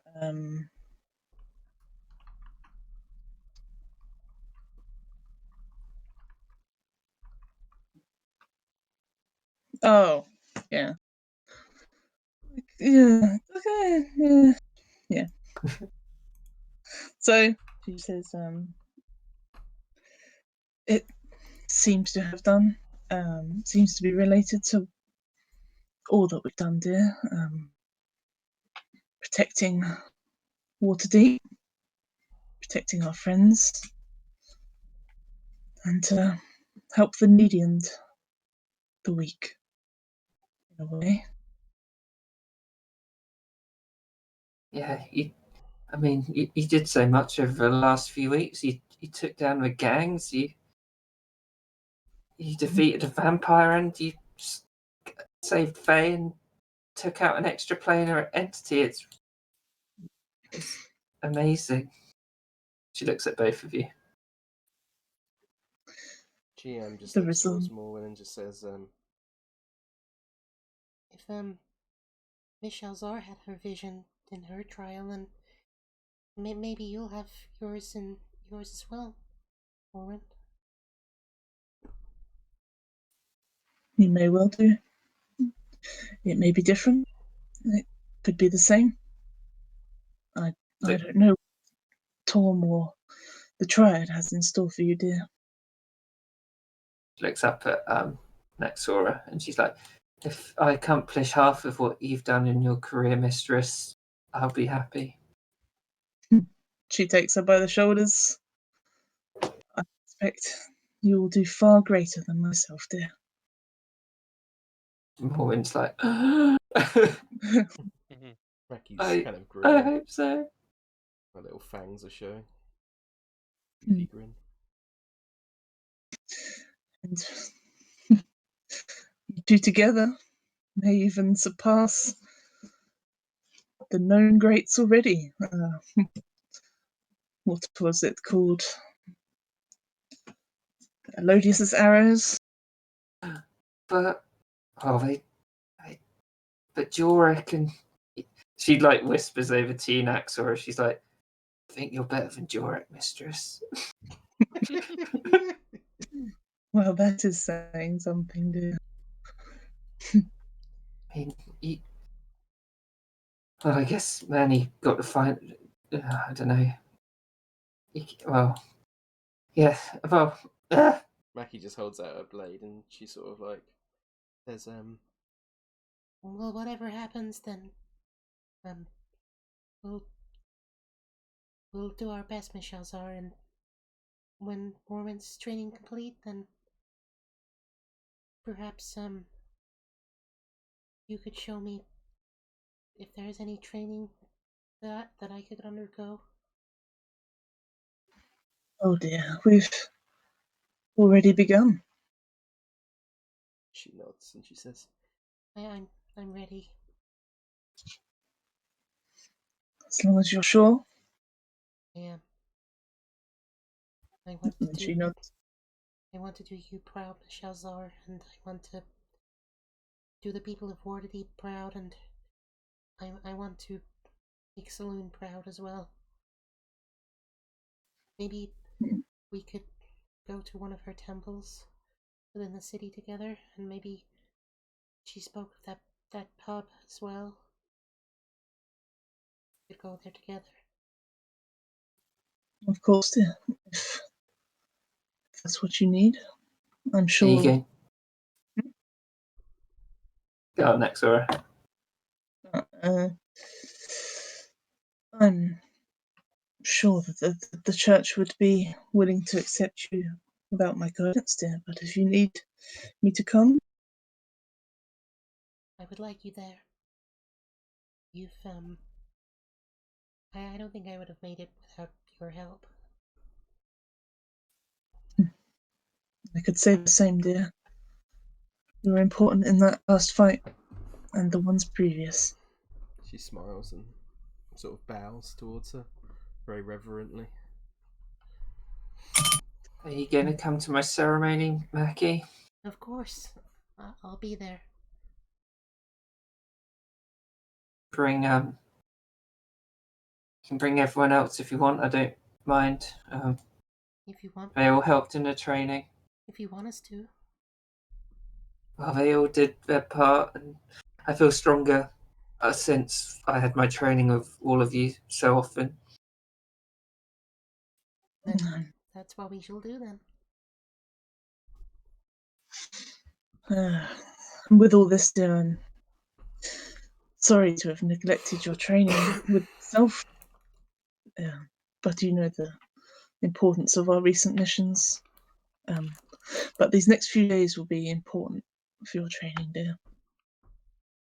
Oh, I'm glad we got to go on a mission together, Mistress, to that garden plain. I learnt a lot there. Yeah. Certainly, dear. Just wish we could have managed a few more, you know. I'm glad Well, we got to help those gnomes at least. That's true, dear. I wonder what they're doing now. Cut to we won't cut to them, but we'll cut over to like over into the other room of what's going on in there. Oh God. Let me get my camera. Hold on. Don't know if it's that room or not. It's a room over here. Oh, sorry, wrong way. Sorry, I got to zoom out a bit. Oh yeah. So you see Langsim and Ferris off his shiny cog working on what I don't know what Langsim's going to have termed it, Tom. Well, you've got two different scenes. This is Well, this is the first, the lesser of the two. okay. What would he have termed them? What's a Lanxamy name?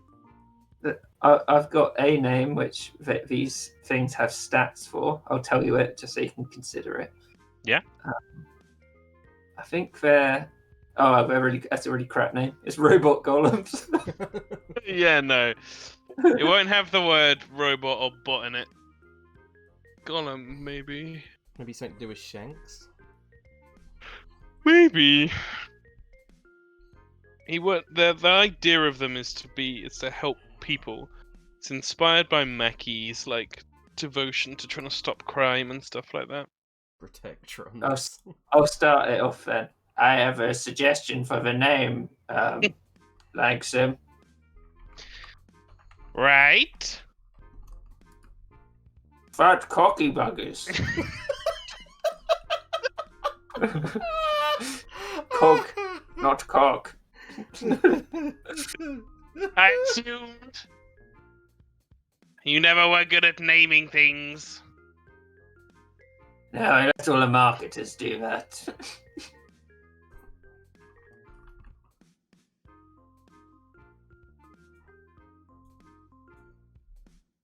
Fuck.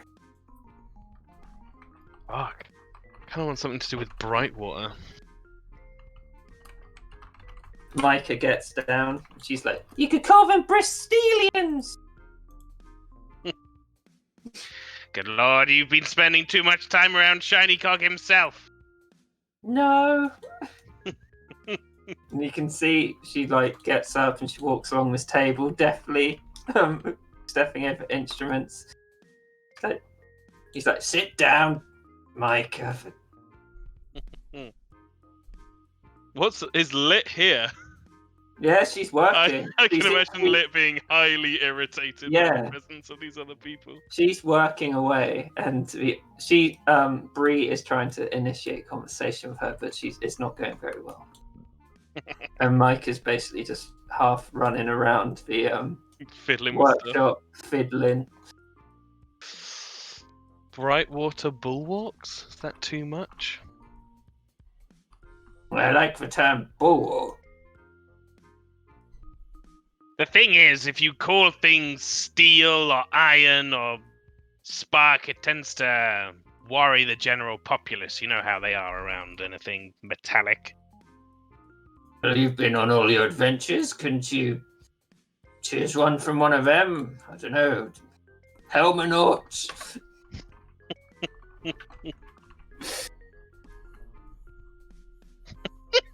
Depends how arrogant you're feeling, old boy. I am well known for my arrogance.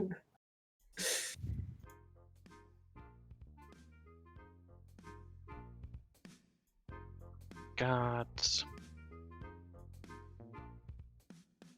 Their whole purpose will be defensive. Passive, they will be guards, eyes in the city.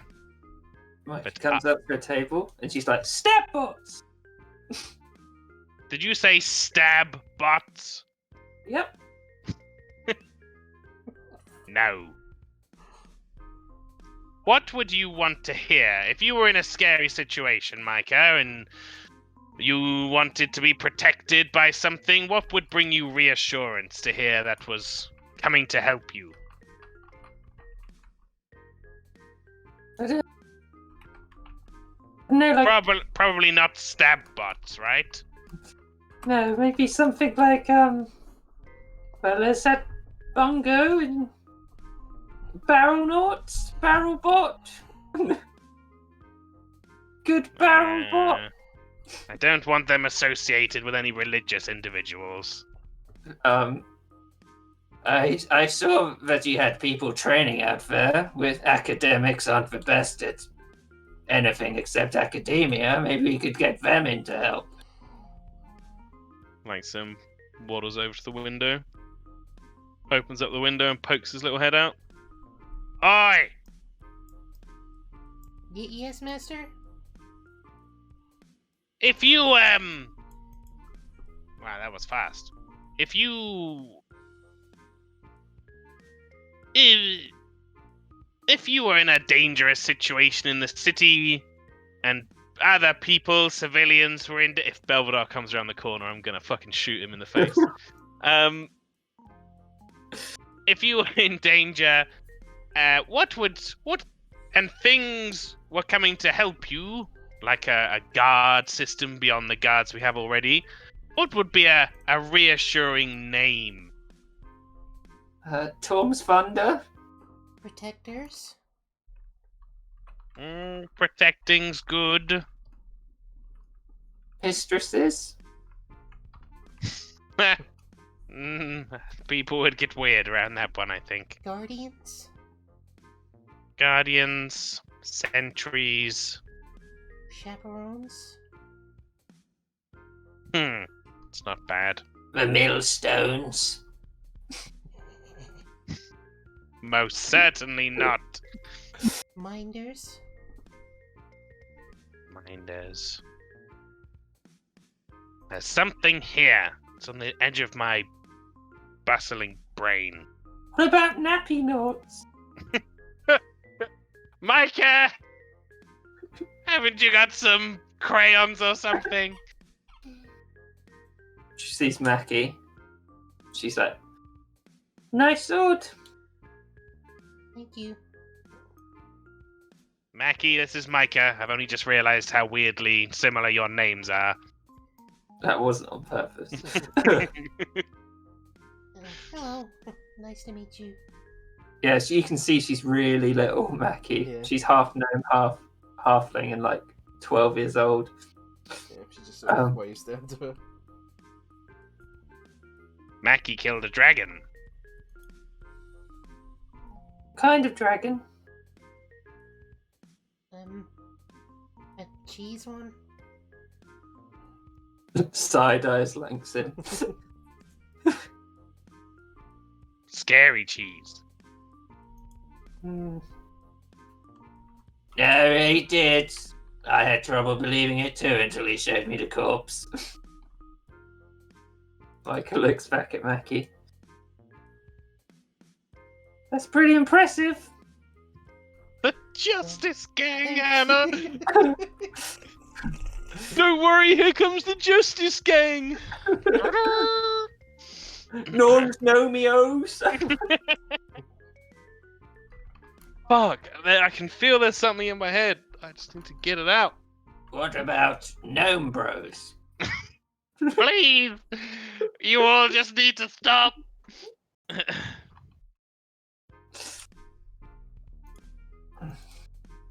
Disc keeper, sentry, chaperone.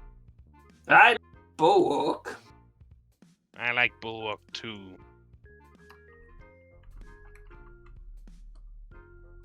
Bronze They walk bulwark. around. It could be the bullwalkers. That Oh. too I like crass.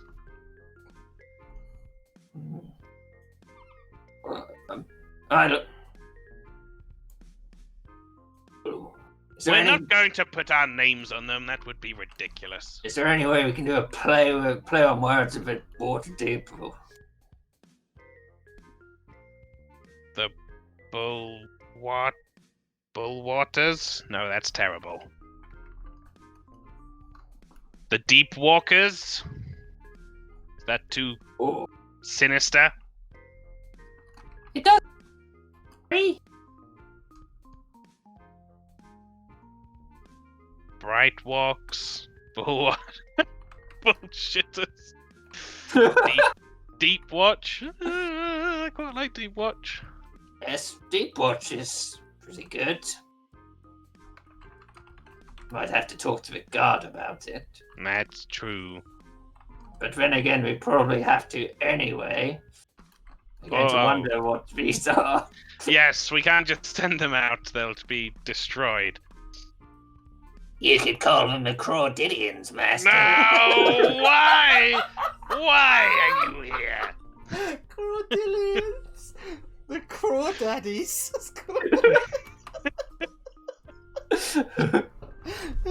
Now all I can think of is your stupid suggestion. Go and fetch us tea or something. He scampers off.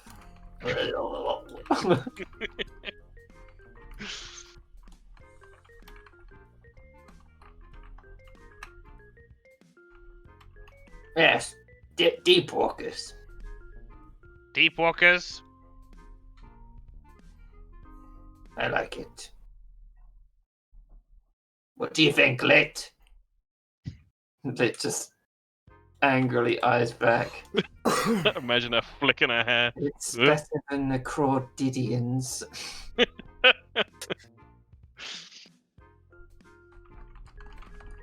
Alright, that's it for now. Work in progress, but probably deep walkers. Secondary, something to do with bulwark. So at that point, you see Shiny Cog. He tightens up the last thing of what he's doing as he's working on it, and it climbs down off the bench. What is your purpose? To protect Waterdeep.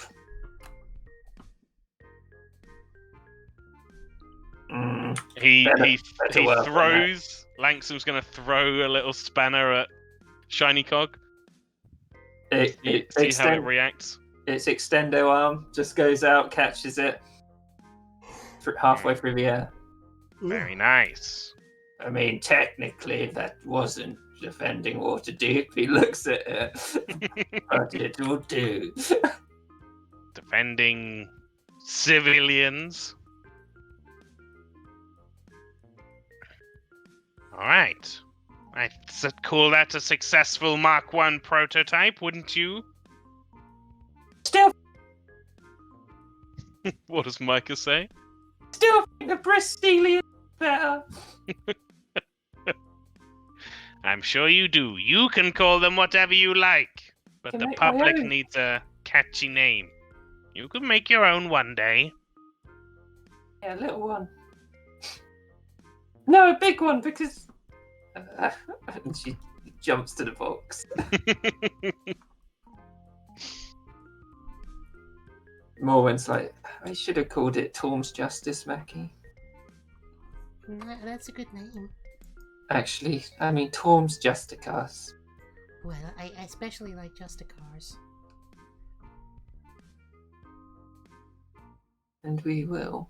Where's the next one? It's still by Vents. You guys are still going. Where's this? I can't see it. In the Oh, chat. here. It's in the chat. The exposed with the crawl. Bull terrier. Right.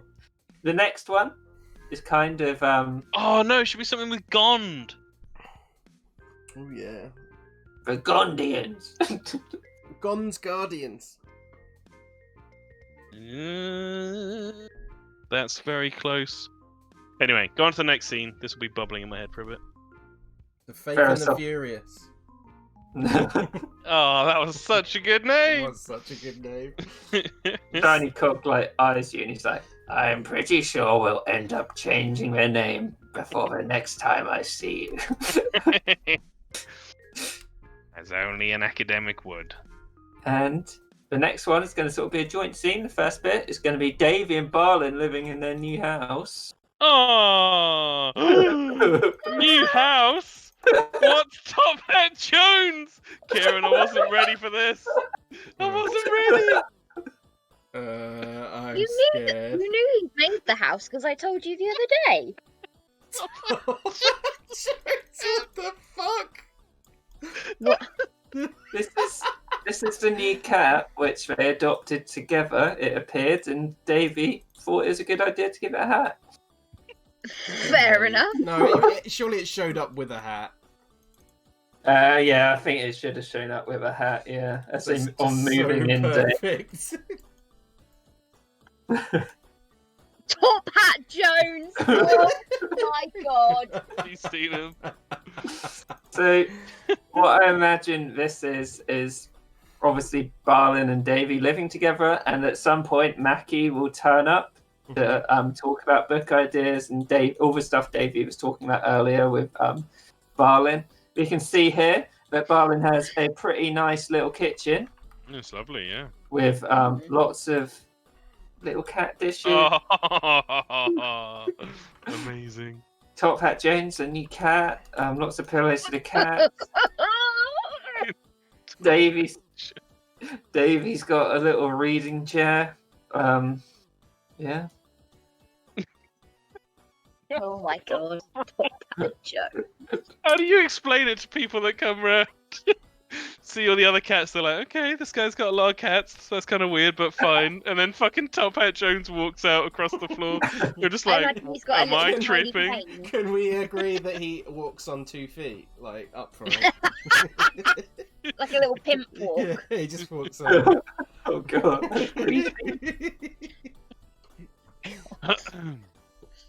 Yeah, Barlin's happily cooking away, hmm fixing something nice for their dinner. He knows that Mackie's coming around, so gotta fix nice stuff for everyone. What's Davy doing, Anya? In his... Um, I think they would have moved in here, like they would have set it up, got it, they've been here for like maybe 6 days or something like that. okay.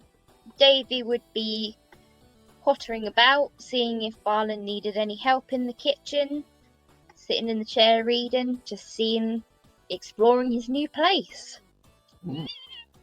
Sorry. So I'll give you a quick. This is like the storeroom down here. This is the one that he'd have marked out for like turning into a Mackie room if that Yeah. happens. And then there's like a pantry next to it. Right, and then there's an upstairs as well. Oh, hang on. So I'll move Davy quickly. This is Davy's study, where he writes all his books. Yep. You've got the little bathroom next to it. And With 2 sinks. I think they're chests to keep towels and Oh, shit. okay. That's a toilet, I think. Yeah. Double toilet. Yeah. The double pooping. Nothing says romance like pooing next to your partner. I was thinking more, we got the cats trained so they can come in and take a poo on Yeah. the... I Mm. actually saw the weirdest video the other day of a dog peeing in a toilet, but it only had like its back on the toilet and its front legs on the ground. It was really weird. That is really weird. Sorry, I'm not sure why I shared that. Don't know why I immediately imagine these guys up here just getting high, just smoking. Just through little bags of catnip. Bilbo sweet and some Payton just fucking tripping out in the bedroom. They do look like the types that would. So yeah, and then this is your master bedroom. Yeah, it's very nice. Wunderbar. I want it to be my bedroom. Can you build this as a real house? Oh, I mean, probably not. Probably got better taste in this game than I do in real life. Oh, I got a balcony as well. Yeah, little balcony. So should we have Mackie turn up? Mm-hmm. Yeah. What part of the city did we buy a house in, Kieran? I will show you because it was very weird. Because this place actually yeah. fits on the map. Oh, So I thank you for reminding me because I would have forgot. So you see the market. Yeah, in the middle. North of I the see market is a place, Davy Barlin's house, and it's on Many Cats Alley. Holy shit, that's incredible. Amazing. Great spot as well, right next to the market. Yeah. Good for a cook. Yeah.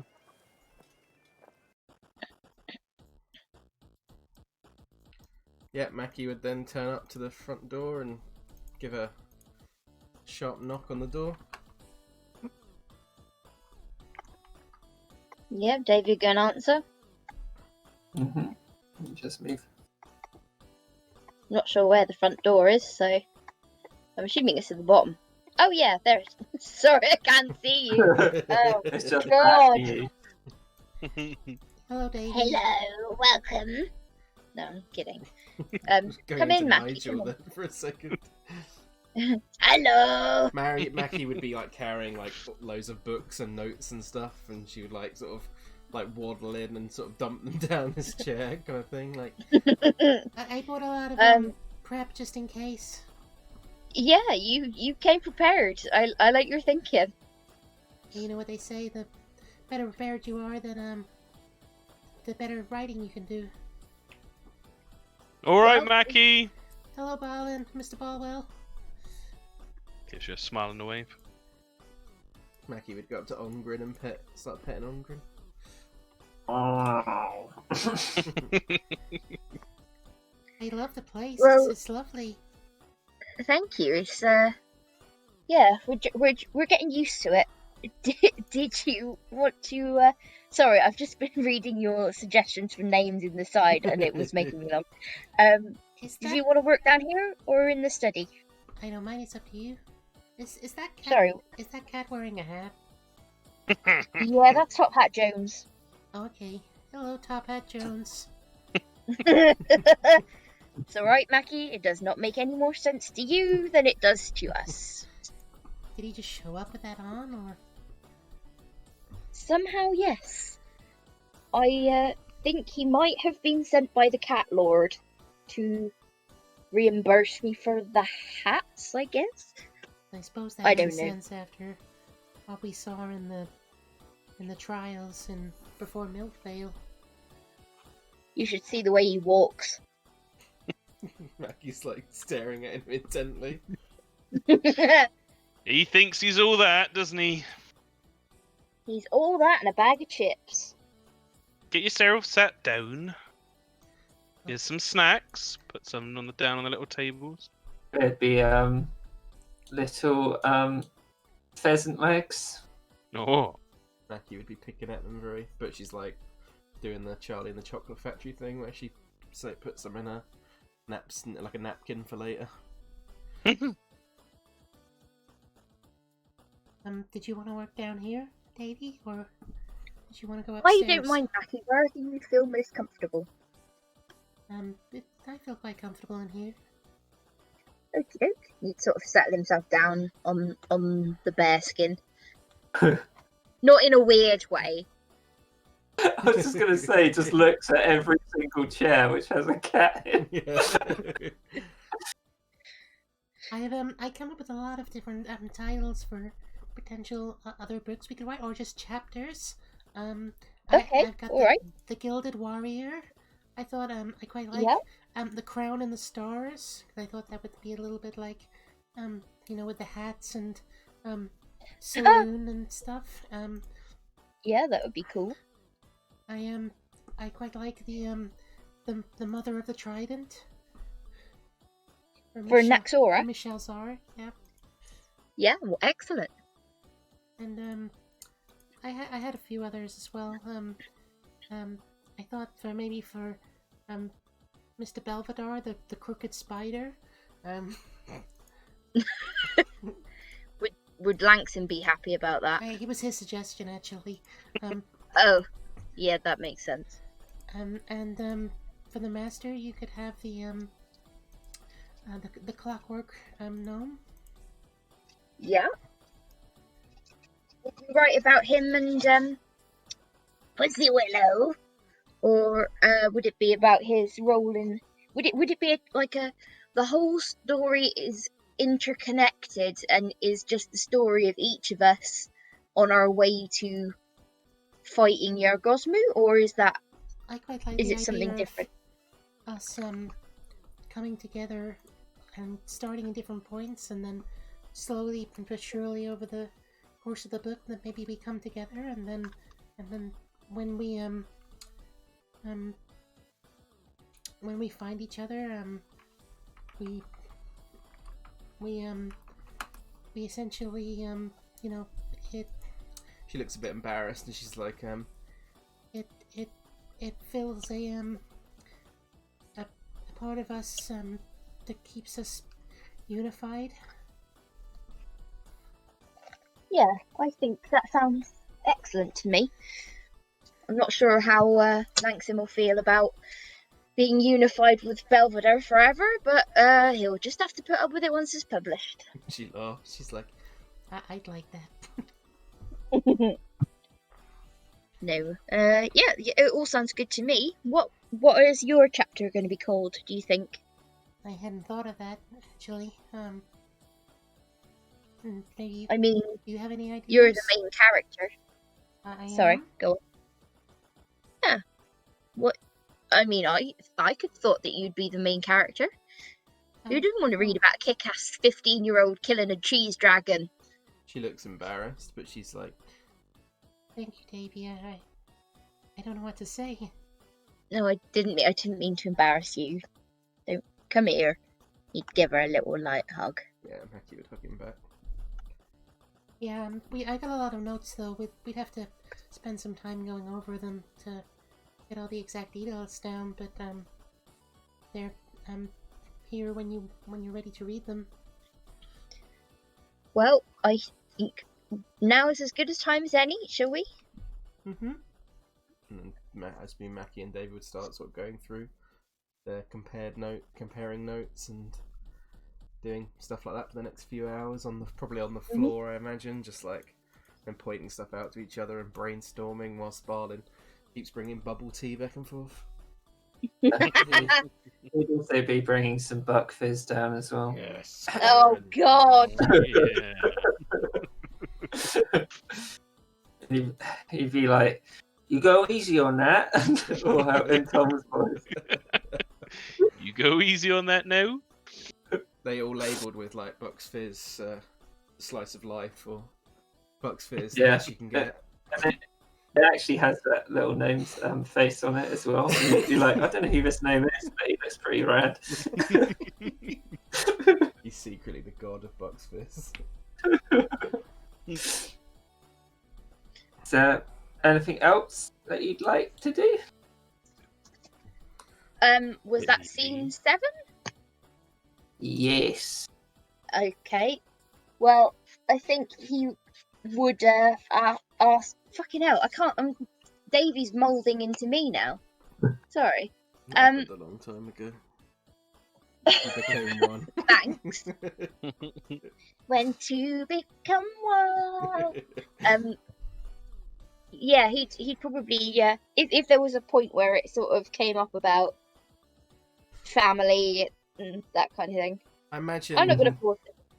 Do we have any like more appropriate music, as if like Mackie was leaving Kieran, and then like I imagine maybe like they'd be chatting maybe like on the doorstep of the house before Mackie leaves for the evening, because I imagine they would have just like got carried away, and it would have been like midnight. Barlin's in his kind of like little nighty and stuff like. Like, what are you two still doing up? Willy Kind of Winky. thing.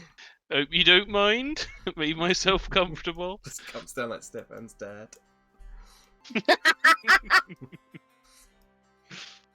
Oh, poor Stefan. What about this?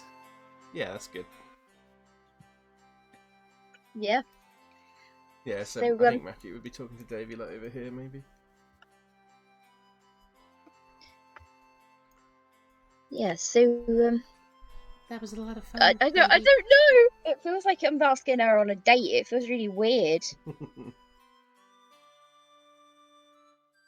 Yeah, he wouldn't just like randomly come out with it. It would be if something, you know, appropriate was discussed. Yeah, I imagine Mackie would like be telling Davey about the stuff that they found in the in her parents' house, and kind of she would probably be a little bit sad about the potential of what might have happened to her parents, and she's kind of looking for a bit of reassurance, I think. I understand that.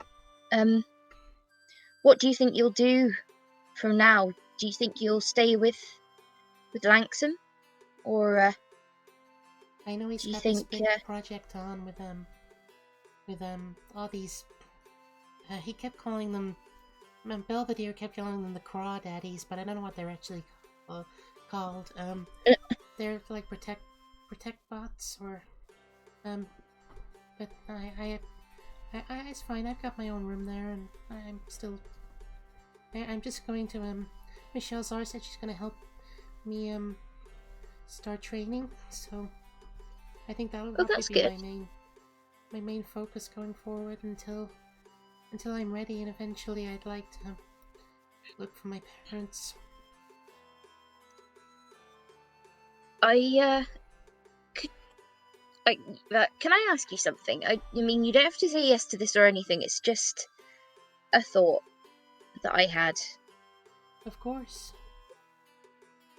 How would you feel if Barlin and me adopted you? So we could put, not if you don't want to, but it would mean that you'd have the Borwell and the Millstone name behind you. You'd always have somewhere to call your home and someone to call your family, and you'd always have support in whatever it is you're trying to do, especially trying to find your parents.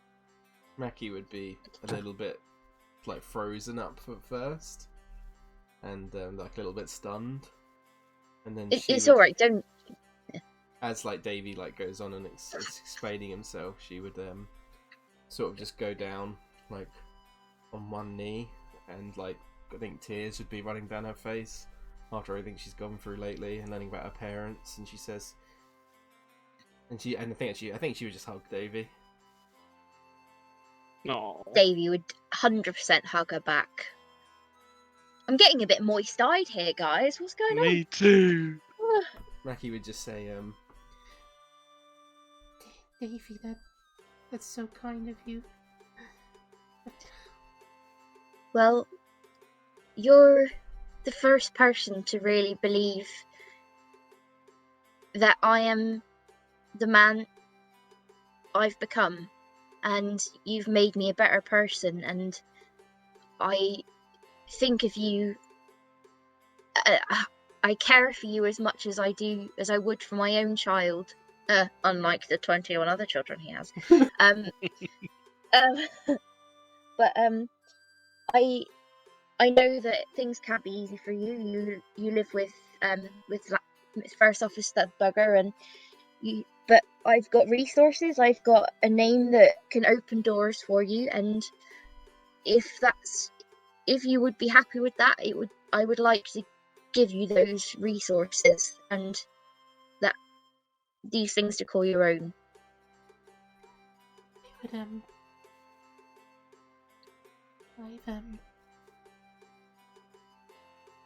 There is no expectation. You don't have to at all. You can think about it if you want to. I would like that very much. I've searched my entire life for a real family, and I need to speak to the master about it as well, because he's been like a father to me, and I wouldn't want to hurt his feelings. I know that, Of course, I know that he feels very strongly about these things. He won't speak to me about it, but I can tell. But this means so much. I did ask him before.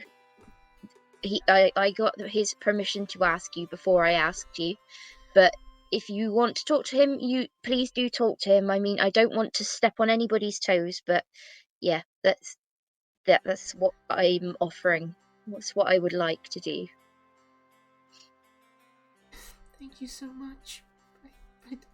I'm sorry. I don't mean to get so emotional. And Davy's just like full on like. Yeah, they're just proper sobbing in each other's arms, I think, and then. Yeah.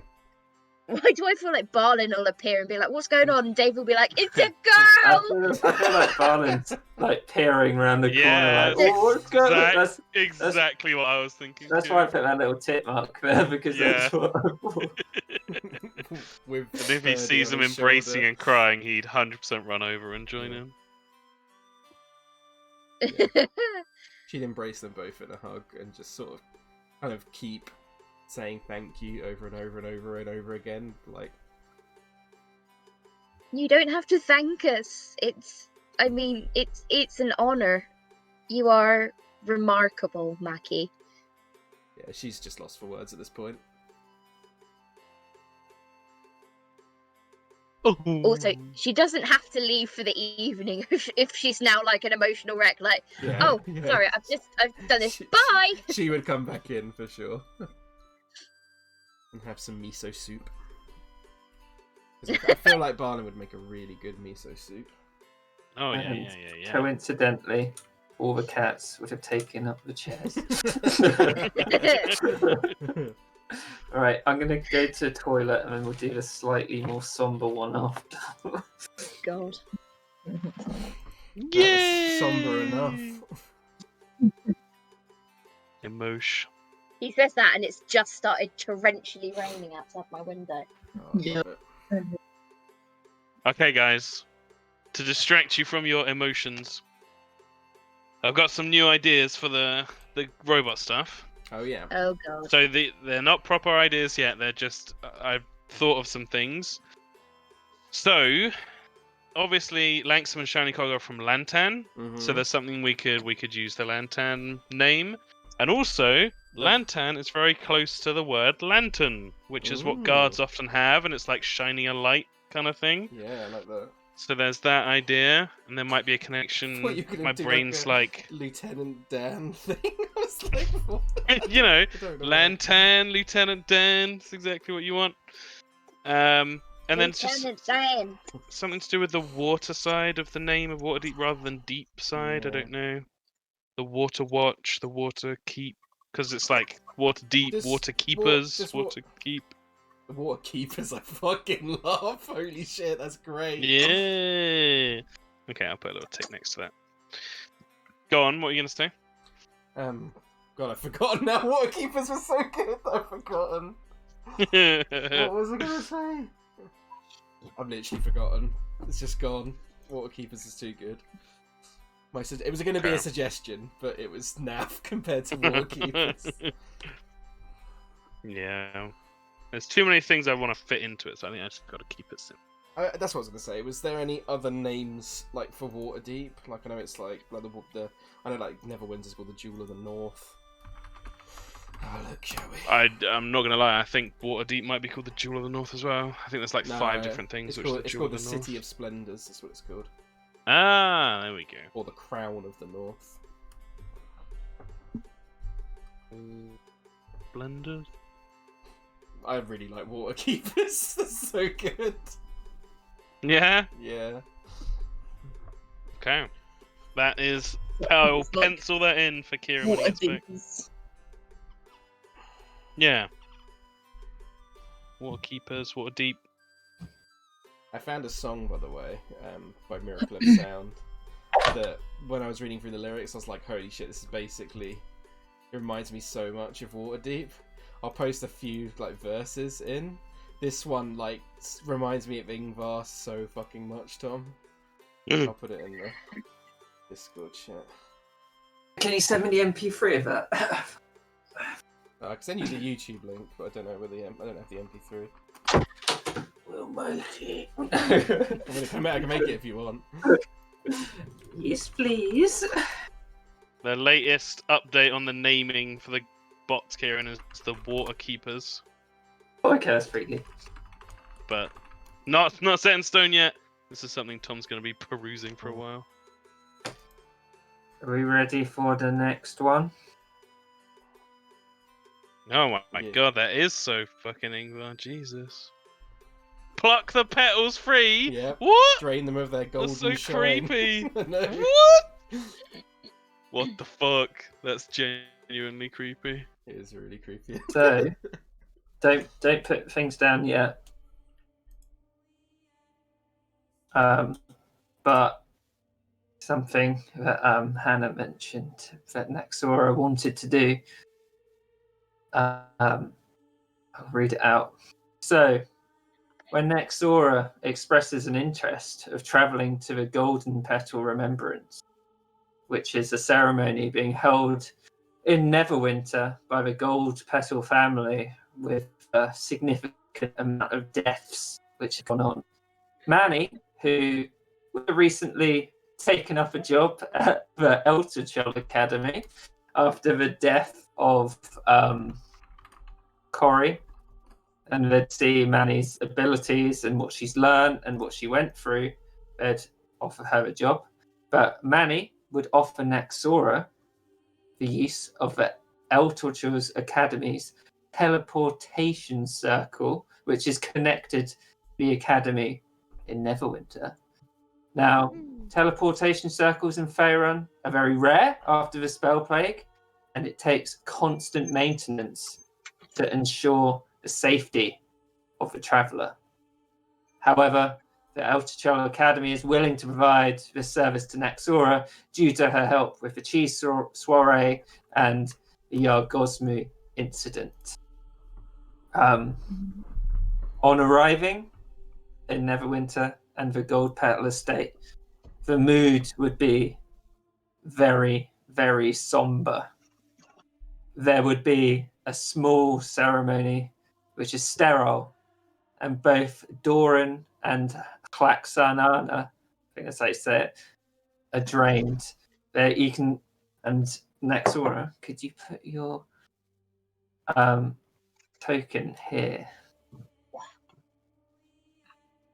As you see, Doran Gold Petal, who's just finished a very somber announcement. Well, not announcement, but eulogy to all the dead Gold Petal members. You see Faye's mother, and both of Doran and Klaxana look like, well, visage. They don't look like the former visage of themselves. They look drained. They look. Their family's been through a lot. You see their eldest son, Raylafir Gold Petal, who Lewis is going to do in a one-shot, I think, and who is the heir to the Gold Petal name. And you see the third son, Rokus Gold Petal.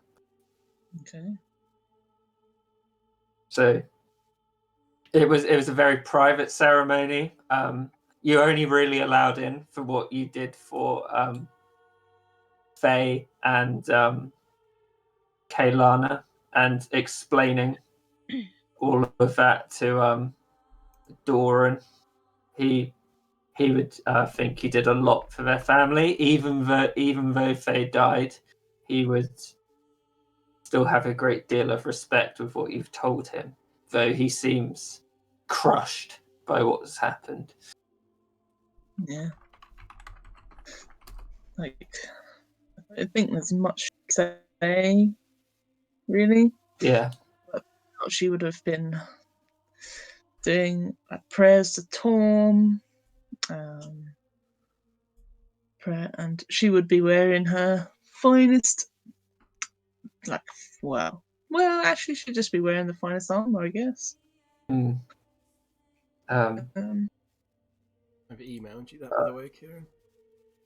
Thank you. Um, She's a guest, so she probably wouldn't be like forthright with stuff. yeah. Like talking to them. So I think, firstly, Doran would come up, and he looks haggard. He's quite an old elf, but he looks like in a dreadful state from when you last saw him. He's like, "Thank you for coming, Nexora. You did so much for our family." I'm only ashamed that I didn't do more. You did everything you could. And you did even more with what you've told us. And both me and Haxana are grateful. I'm sorry that we cannot spend more time with you, but obviously you understand how difficult these deaths have been on our family. And of course, there's a great dent in that's happened. I'm sorry too.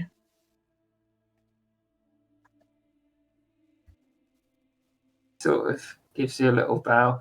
You're welcome to stay the night in the estate. Come on, Haxana. And as she goes past, she gives you a Yeah. little bow, and she's like,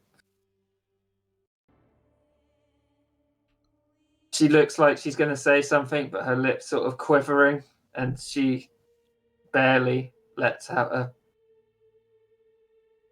and walks off behind Doran.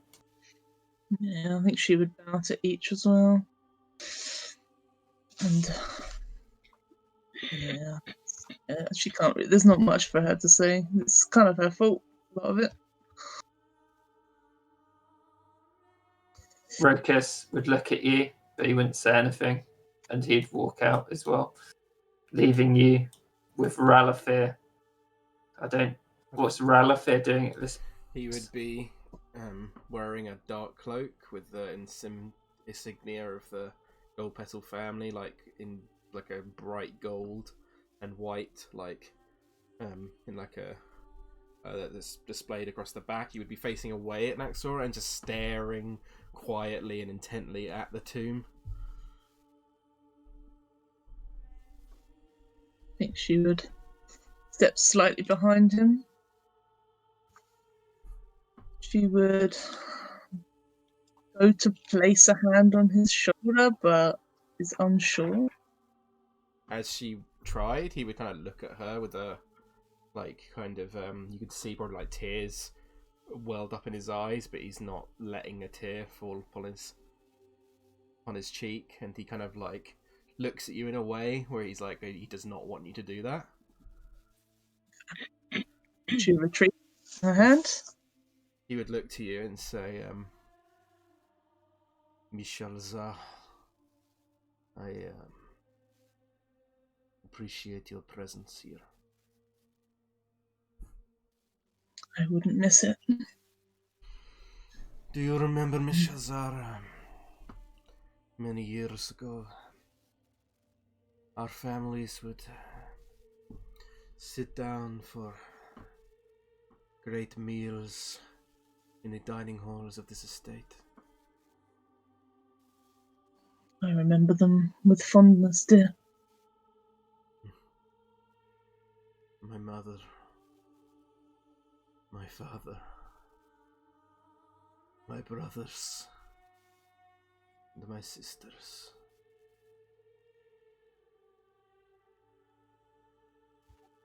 Those responsible for their deaths still walk on this plane of existence. You know, Michelle Sar, that sooner or later everyone sits down to a banquet of consequences. He stays quiet for a moment and he turns and he says, for those who still walk so proudly, while my family lay entombed. I will be those consequences. And he just flicks his cape and then walks out. Are you? Yeah. Next I would have liked to have said something, but I don't think anything to console in that guy. Nope. No. 100% no. Next is like, now I'm stuck in this tomb after taking that portal. I think she has to be saying her own goodbyes to what's left of her. Yeah, like a lot of these coffins, obviously they're just representative of the family members. Like obviously Faye didn't have a coffin. Dejor and Varen, you burnt the whole place down that they're in. So a lot of these coffins are just symbolic. Yeah.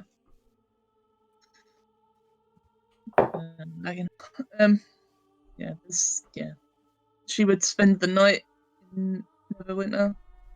Mhm. If Relafie had stuck around, she could have told me about the vampires, had a little chat. I assumed that he was already informed about that because she sent a letter to the family, Yeah, right? I mean, yeah, but what I mean is, like, she wouldn't have put all the details of every vampire in there, but she would have mentioned the vampires, yeah.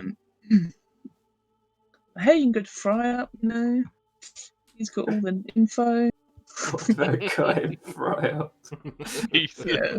The best buddy cop movie ever. Tom, is there anything you can tell Naxora about her night stay in Neverwinter? That's a grand old time in Neverwinter. Wondering where. I'm assuming the Gold Petal Estate would be in the Enclave. Or it's on the outside. I never established where exactly it was. But let's say it is. Washest area possible. What do you think, Lewis? Gold Petal Boy? Would they be inside the city, or would they be more of a country house outside the city? I think it would be a country house just outside the city, probably. Cool. That's how I always imagined it. Like similar to the Deep Hole, but not that remote. Yeah. Yeah, probably lovely then. If they pass through Neverwinter, it would still be in repair mode. It's under martial law still, with Verth in charge. But there would be hope in the streets, people recovering. With the martial law, there's been a... God, Kieran's rumbling my planning. With the martial law, Naxor is an observant person.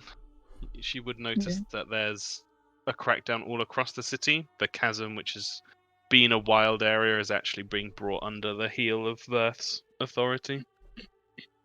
So it's a weird mix of we're hopeful and there's some good shit happening, but also we're under a very strict regime, so it's not really party town, Yeah. That's what Neverwinter would be like at this time. Cool. I also think that Sora would be kind of worried for Ranafir. That she wouldn't want him to try and get revenge, but she also can't talk because she definitely did go get revenge as well. I believe it's called Justice. Yeah, so she would be worried. She would be worried about him. So she might even try and help him in some way. With information. Leave another note, maybe. Oh, yeah, that's a good idea. About what she knows about the vampires. Basically giving him all of Fryup's information. Would she relay the stuff about Ingvar's people as well? Because Kaylana was killed by Ingvar's people. Yeah, she definitely would. Allegedly. She would also mention what happened with Ingvar as well, though. So saying like, well, yeah, we essentially got him, but yeah, there might be some gangs out there still. But yeah, mostly with the vampires because it's like 2 versus 1. But yeah. What else could she give him? I don't think I've got any stuff. Probably got his own stuff, right? You would assume so, yeah. I mean, his family's pretty rich. Well, for now.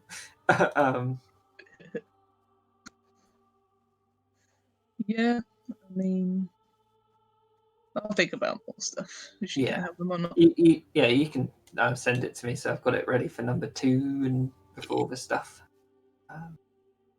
Let me see what's next. Okay. So the time you spent going up here, Naxora, would have been in a month where Morwyn was doing her trial. So you wouldn't have seen her for like maybe a week at this point before you went into the portal and came back. But we shall jump forward to the end where you're waiting in the Temple of Tyr to see if Morwyn has passed her trial. Oh shit! And who would Naxora ask? Who would she have asked to come? All of the not meant to be there. Yeah, pretty much everyone really. Yeah, like you got everyone here. Dramp, yeah, Floki's coming. Manny, Vicky was with. I mean, Mickey and Langsim obviously as well if they wanted to come. Oh man, do I have to? No, you don't have to. That would be Langsam's response, basically. Unless Mackie badgered him into it, in which case he'd be like, 100% fine. And Yeah. Davey. I assume Davey would come. Oh yeah, He Davey. would Of go, course. yeah, if he was invited. You put him. Yeah. She said to invite all the people who are involved in her training. Okay, sweet. Yeah. Who else was involved? Was anyone else involved? There's the B team, but you might not have seen them. They're sort of not around all the time. Yeah. Okay. This guy. Not here. Let me just get that. Any of Morwen's family? Do they want to come? Yes. So Morwyn's family. So you can see Morwyn's dad is sitting here. Oh. Oh yeah. Eladan Bronzepetal. Alan Elfman.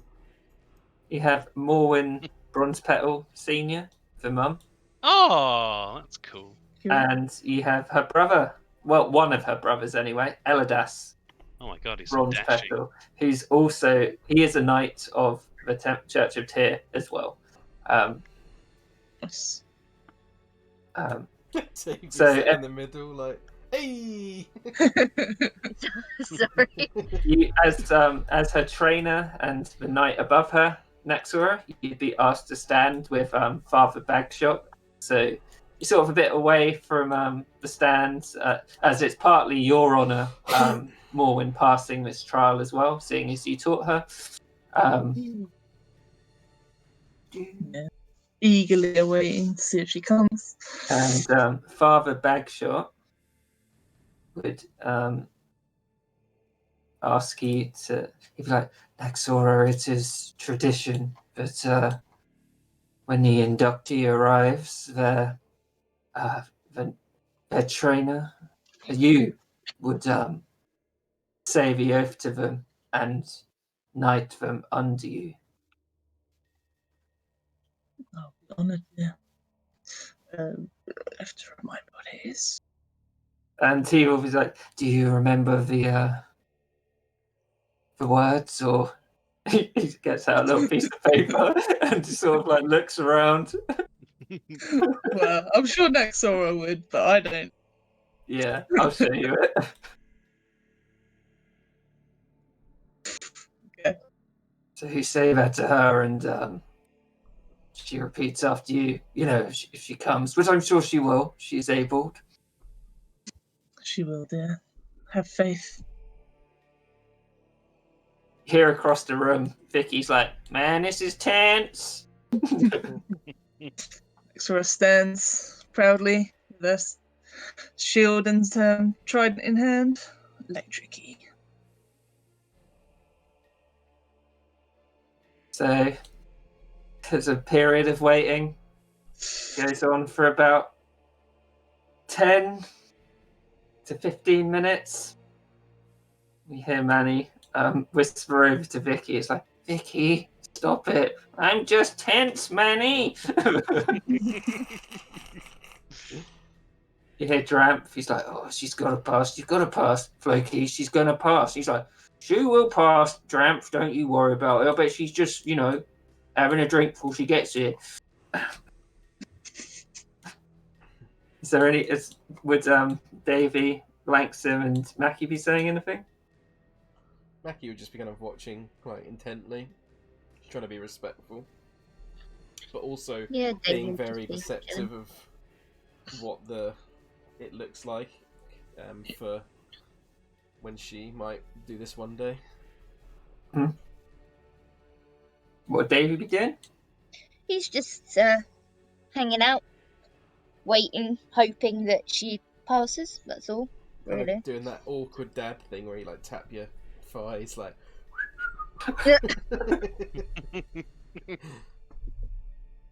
So Langston's looking at the holy water, wondering if it would have any interesting chemical properties. so Magic, maybe. after another 5 minutes, like Father Bagshot gives you like the eyes, Naxora, Mm. and then finally you hear the large doors open.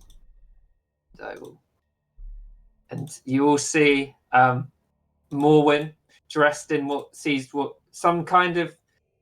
Well, it's not what you're used to seeing Morwen in. It seems to be like quite a loose robe. You'd recognise it, Naxora, as the sort of robe that you do your penance and seclusion in. It looks like she may have just come out of it. Let me find. Where is she? And you see her elegantly walk down the steps. Vicky looks around. "Do we cheer?" And then it's like, "Oh, no, Vicky, no." I was so expecting him to just start clapping solo. Walks up the aisle. Sorry, go on. What were you going to say, Liz? Mackie would smile at Morwen as she was coming in. Yeah. And she would approach Naxora and Father Bagshot. She says in a light voice to you, "Naxora, I saw what he saw. I know what I must do." And Father Bagshot is like, "Welcome, Miss Bronze Petal. I see you have passed, and everyone here, I hope you're as glad as me." And he starts with a little clap. Yep, Mackie would be furiously clapping. Langston would clap. Xora is just looking down at her with a smile. You know the sort of smile? Prideful smile. I'm trying to think of a reference. What, like relief, but also pride? Pride, that's a good one. You know, like Mufasa looks down on Simba with Yeah, that smile. Do you remember? filled with pride, yeah. Yeah. And Father Bagshot, would you please read the oath?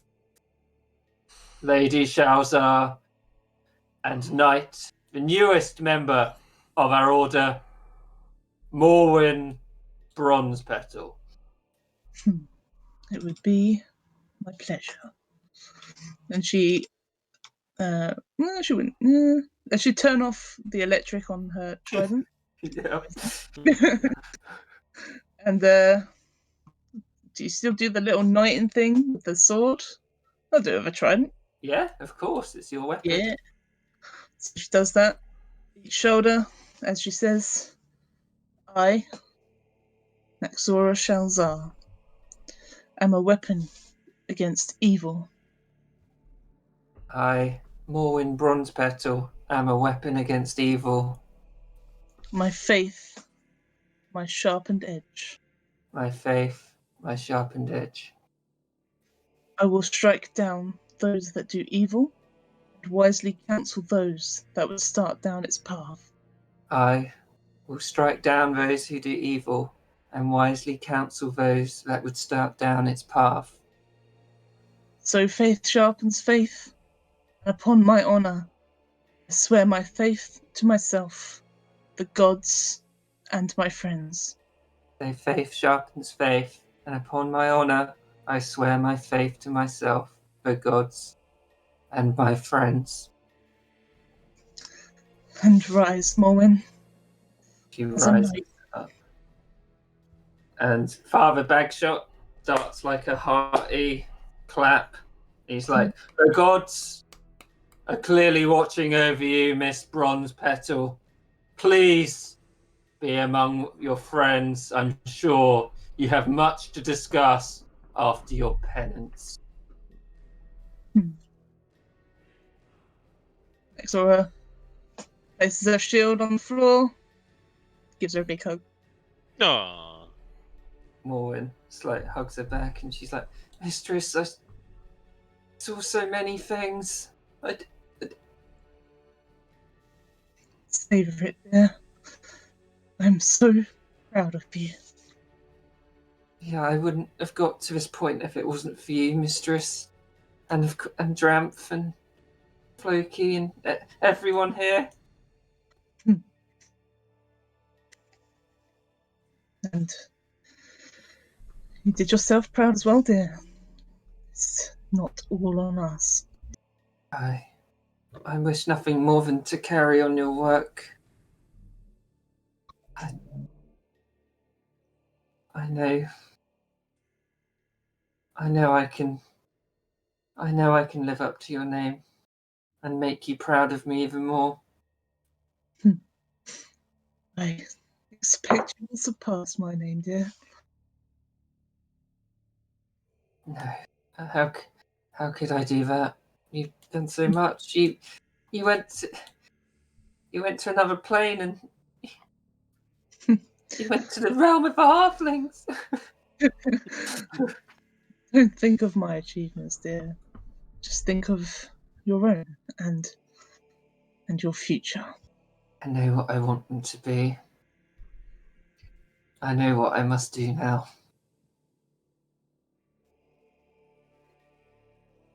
It's yours to share or keep to yourself, dear. It is a choice for you. She sort of starts whispering a bit. She says, I saw when I was in penance. I didn't come for so long. I spent 5 days in there and nothing. But as I got more frustrated, I collapsed from frustration, and I saw images of Waterdeep. There was a gull flying over the harbour arm before a malignant force arose from the ground, swinging a giant hammer and crushing the arm beneath it. The remnants of the city were swallowed by the earth, and I could hear a horrific female laugh. And then finally there were yellow and brown clad figures forming a ritual on the beachhead where the arm once was. I heard Torm. I thought it was Torm, but it said infection can spread from the smallest wound, and I know what I must do. I have to carry on your work.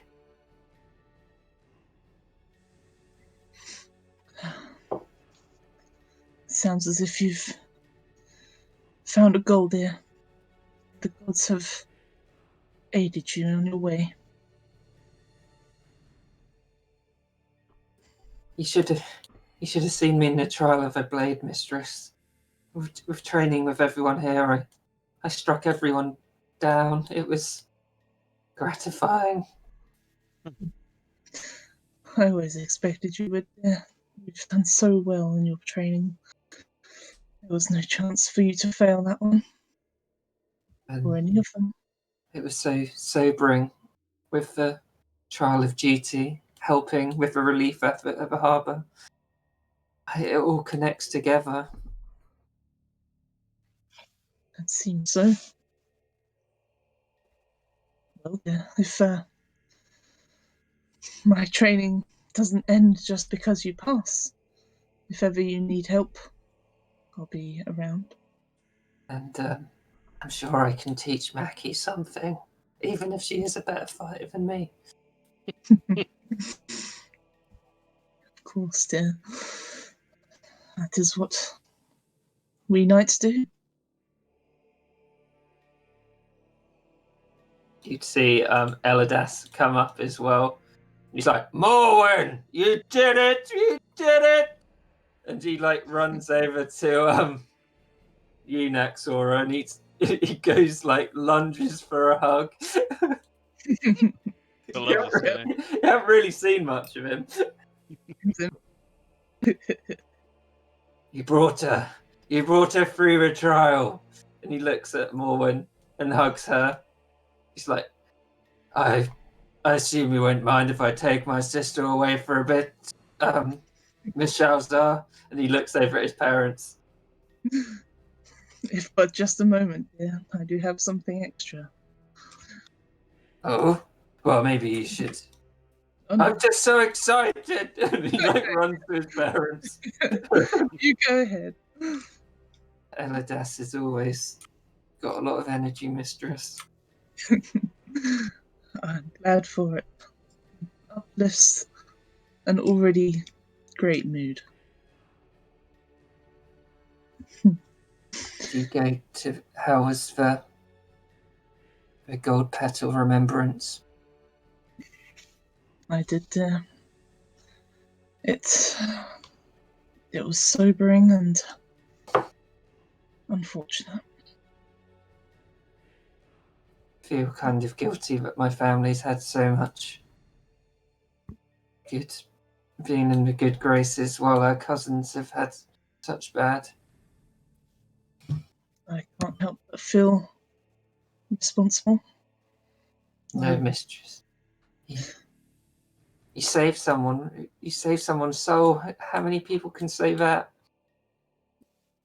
I know, dear. But that's not about that today. We'll focus on you. And another thing, I think she gives a quick glance to Bagshot up there, Yeah. but looks back. I think perhaps this will do better in your hands. And she gives her the shield. And Morwen takes it reverently, and she's like, "This, thank you." You can see, you look up at Peg's shop, and he gives you a smile. He knows what it means. This must have taken many blows, mistress. Too many to count, dear. But it served me well, and now it will serve you. What are you gonna do for a shield, though? I'm sure Dramp can muster me up something. Good point. He's been talking about the Arconauts not like non-stop before I left. Has we heard anything more? You wouldn't have next for it. All dead, Perhaps lost we at should- sea. Perhaps I should check up on them. Just plays With the a Always Sunny spell. music. Well, I'm sure they've had as good. Well, I'm sure they went through trials and tribulations like we did, but everyone came through it stronger, except Corey. But yeah, Certainly, dear. I have faith that they're doing well. They seemed capable. they did, especially Severus. Perhaps you should go celebrate with your family, dear. Thank you, mistress. I'll see you back at Troll Skull, the Golden Petal. Yes, dear. Take your time, though. It's a day of celebration. You can see on the other side of the room, Eladas looks like he's going crazy. And next door, you're like, how did that guy become a knight? Yeah. Right. Is there anything else anyone wants to do here before we move on? No. Okay. Do. Oh, I love Eladas. It's great. Hmm. Might take him to the guild if people like him. Vicky's like, yeah, booyakasha across the room. You just see Roz and Manny like glare at him. Trying out his new catchphrase. And we'll move over to Mackie's visit to Saloon Smile. Is there anyone that Mackie would have taken with her? You want it next door with her? Okay. Oh dear, sorry. Big yawn. Whereabouts do you want me? Yeah.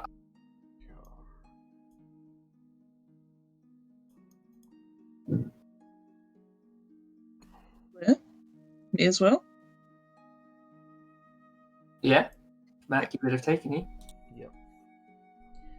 I think this is the place, Miss Shalzar. Does it look quite lively, Kieran, or is it? No, it doesn't. It's in the dock ward. So there's a lot of rebuilding going on in the dock ward. It's still a bit not great. Does it look like it's taken any damage at all? No, this is north up enough where the tide wouldn't have reached it. You'd see that the gardens around it are oddly verdant for the dock ward as well. Mm-hmm. It's a quite humble little place. And the garden's really, really pretty, especially considering this part of the city. It certainly seems so, dear. It's a lot smaller than I would have expected. Hmm. Oh well, I suppose we'll see inside.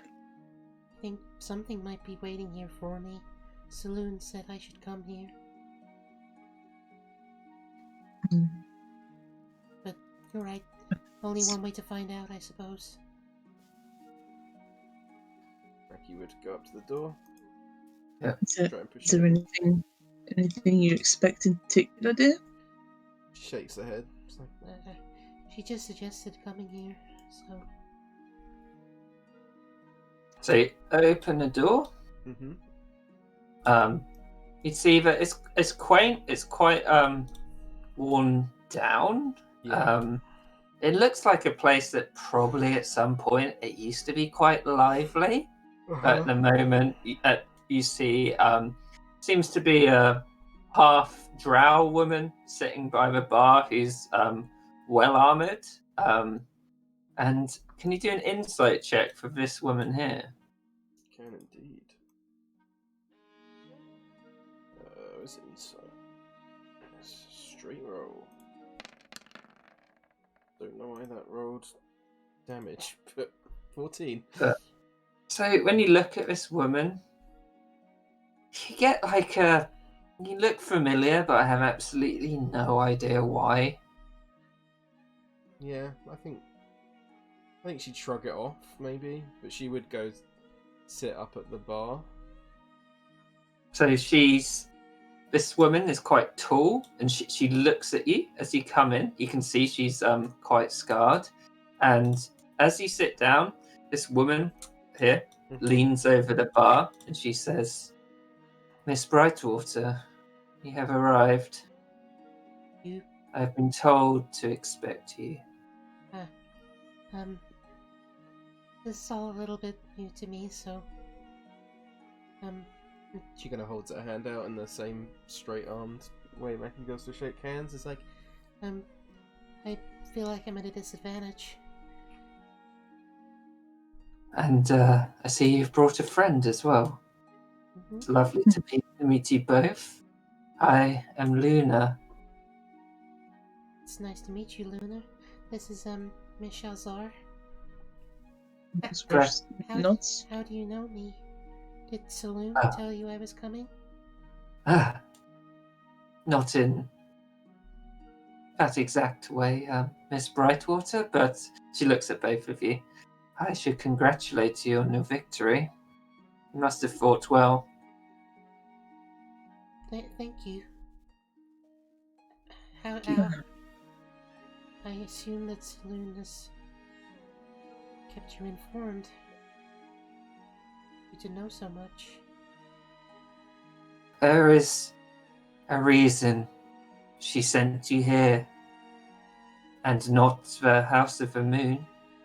Can you roll a history check to see if you know what House of the Moon, or history or religion? They're both the same, so I'll go with history. So, you both know the House of the Moon is the Temple of Saloon in the city of Waterdeep. Mhm. It's one of the largest temples in the city. It's so you'd recognise it as sort of it's constructed out of a creamy grey stone, and it's got one large central dome and some lesser domes with central towers. It's a very magnificent building. I'll show it to you. Ooh. Ooh. Mm. It's like the Bryant Pavilion. What way to describe it? Yeah, it's Bright Pavilion in Waterdeep. I should make it that now. That's canon.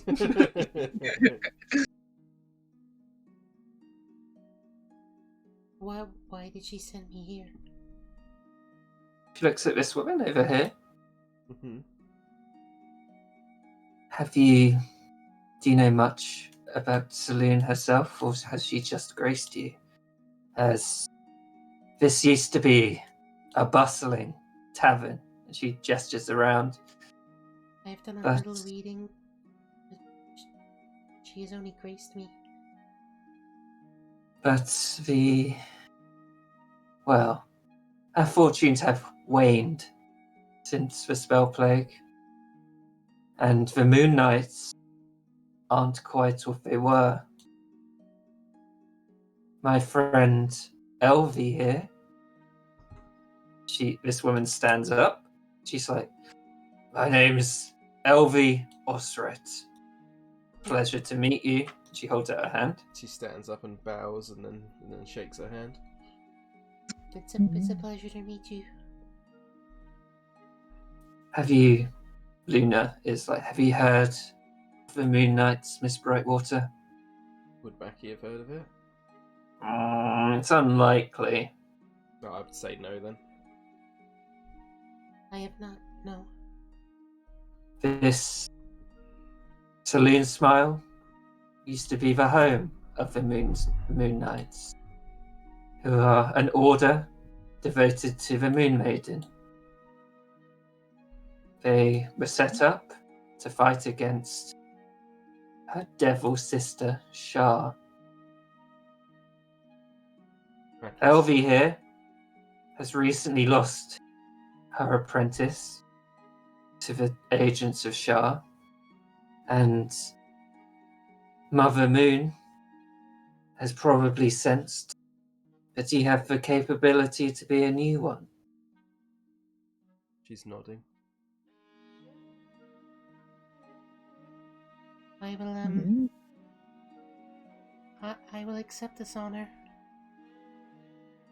Elvie, there's something you may need to see, Miss Brightwater. It's going to affect. I can only imagine it will be good. It will. She starts walking over here as Kieran's brain fucked up. Yeah. Mackie follows her. She Still look points. to Mackie, see if she wants her to follow. She's just so focused, I don't think she would be. Like, Yeah. yeah. She would She- stay, follow behind then. She points at a portrait on the wall, Mm-hmm. which looks like this. Oh, hang on.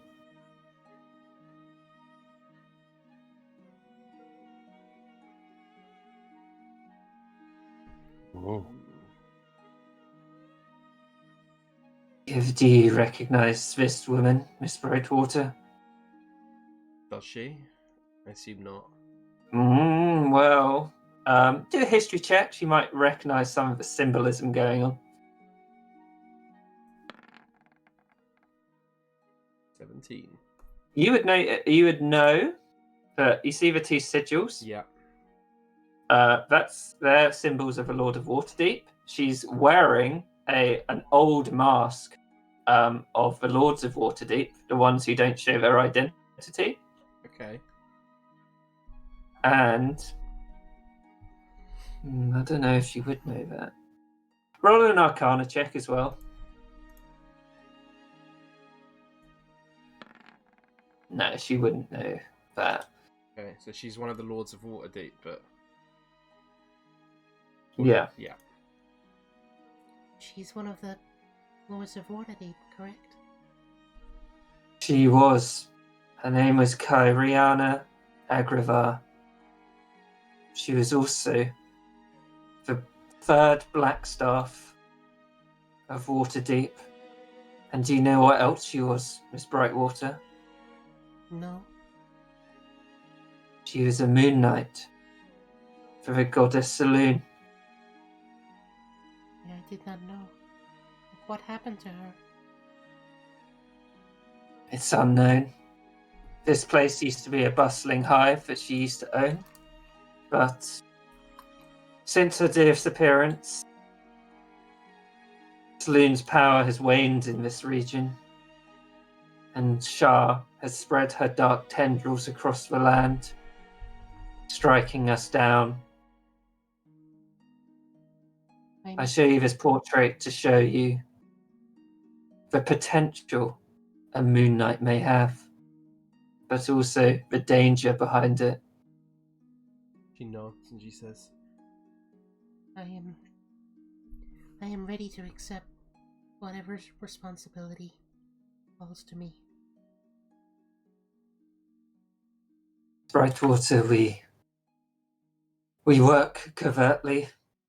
I will not always be around, so I will check in with you on occasion if you wish to be my squire. she nods.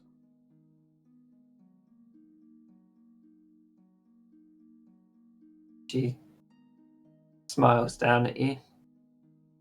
She notices, would she be carrying her sword? Yeah, definitely.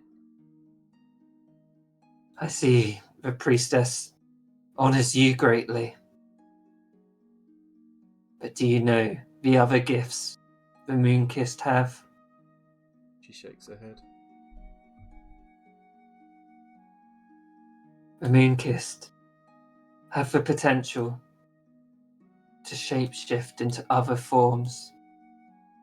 I assume you have not done this yet, or have not needed to, but it is innate of the Moonkissed, and one day you will transform, and you should not be shocked. And when that day comes, I will try and find you if I am not here. Okay. Thank you for telling me this. Your mother was a good woman. You knew my mother? I did. I knew your father too. What were they like? Your mother was jovial. She very greatly revered the Mother Saloon. Your father was arrogant. And I can't say I liked him. She kind of looks down, sort of slightly sad. I can tell you he was a powerful sorcerer.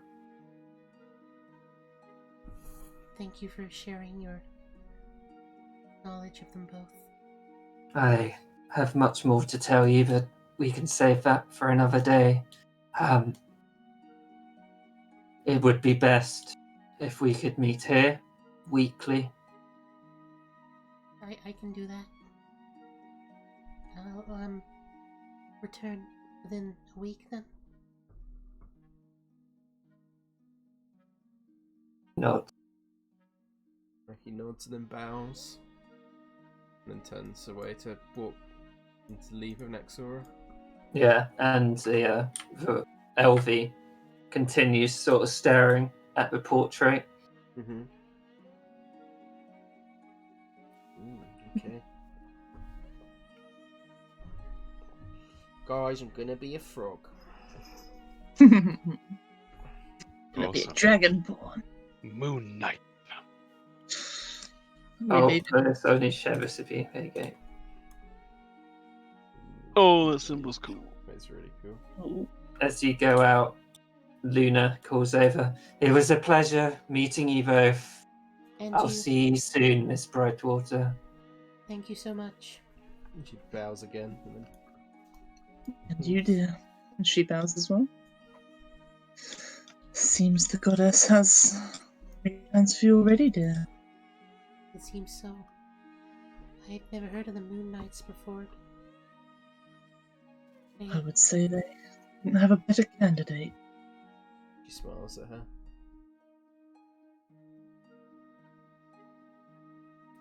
NC. What have we got next? Hope you like that, Luce. Yeah, very cool. Clean smile. Oh, here we go. We're back to the one before the penultimate scene. My uniform's great. Oh yeah. Time I've got different invention on the deck. Oh, it's my boy. I wonder what this was in the character sheets, Tom. I still think Water Stalkers is a good name. Why would you possibly think that's a good name? Who wants to be stalked in the city? Micah looks up. Is that like stalking you, Ferris office? No, go sit down. God's sake. Water keepers, maybe. The peepers? Keepers! Open your ears, old man. I'm not as old as you. True. You know, I was thinking we need some way to mollify the general populace, get them on side with our creations. The water keepers could be watchers, defenders, but could also carry water skins with them to help those who struggle to find water for themselves, who thirst in the day, the homeless, the needy. Well, it's extremely good with the current crisis in the dock ward. Indeed. He pats this this guy, and he's like, "He'd be a good face for a relief effort." Yes, I can't help but wonder if my own self from a few years ago would be scowling at me right now. Guess that old pussy willow got one over on you, eh? Indeed. Generating a form of life. Are we really doing the right thing, Shiny Cog? He looks deep in thought, and Mike is like, "Well, it depends how cool it is." Yes, thanks, Micah. We'll consult you for cool levels in a second. You hear Bree call over, like, "Come on, Mike, come and have a look at this." She's like, "Oh."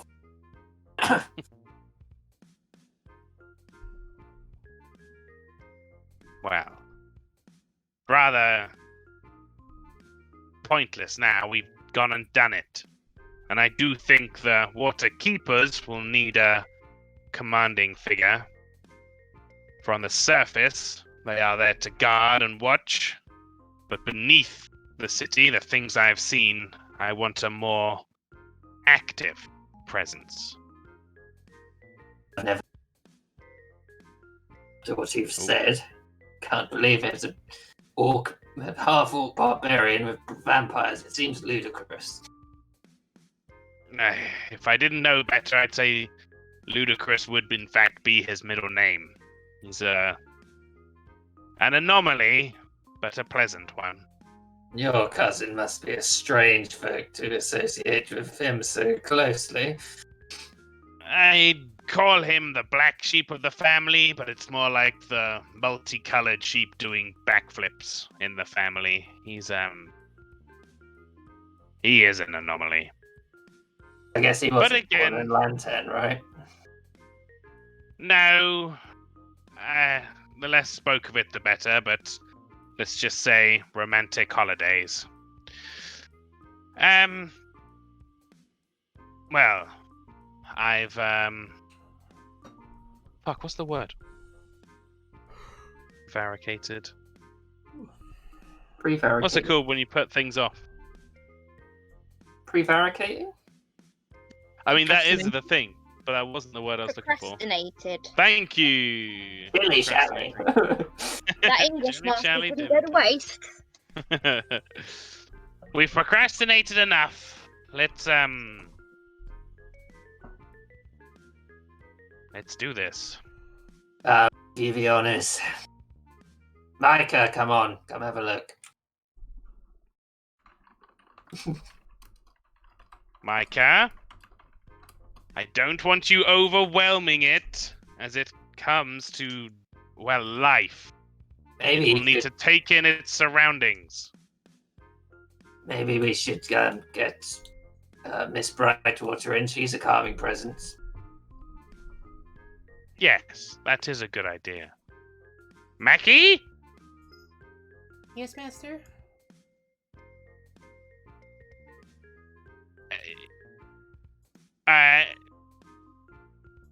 Let's say you were waking up in a strange place, surrounded by strange people.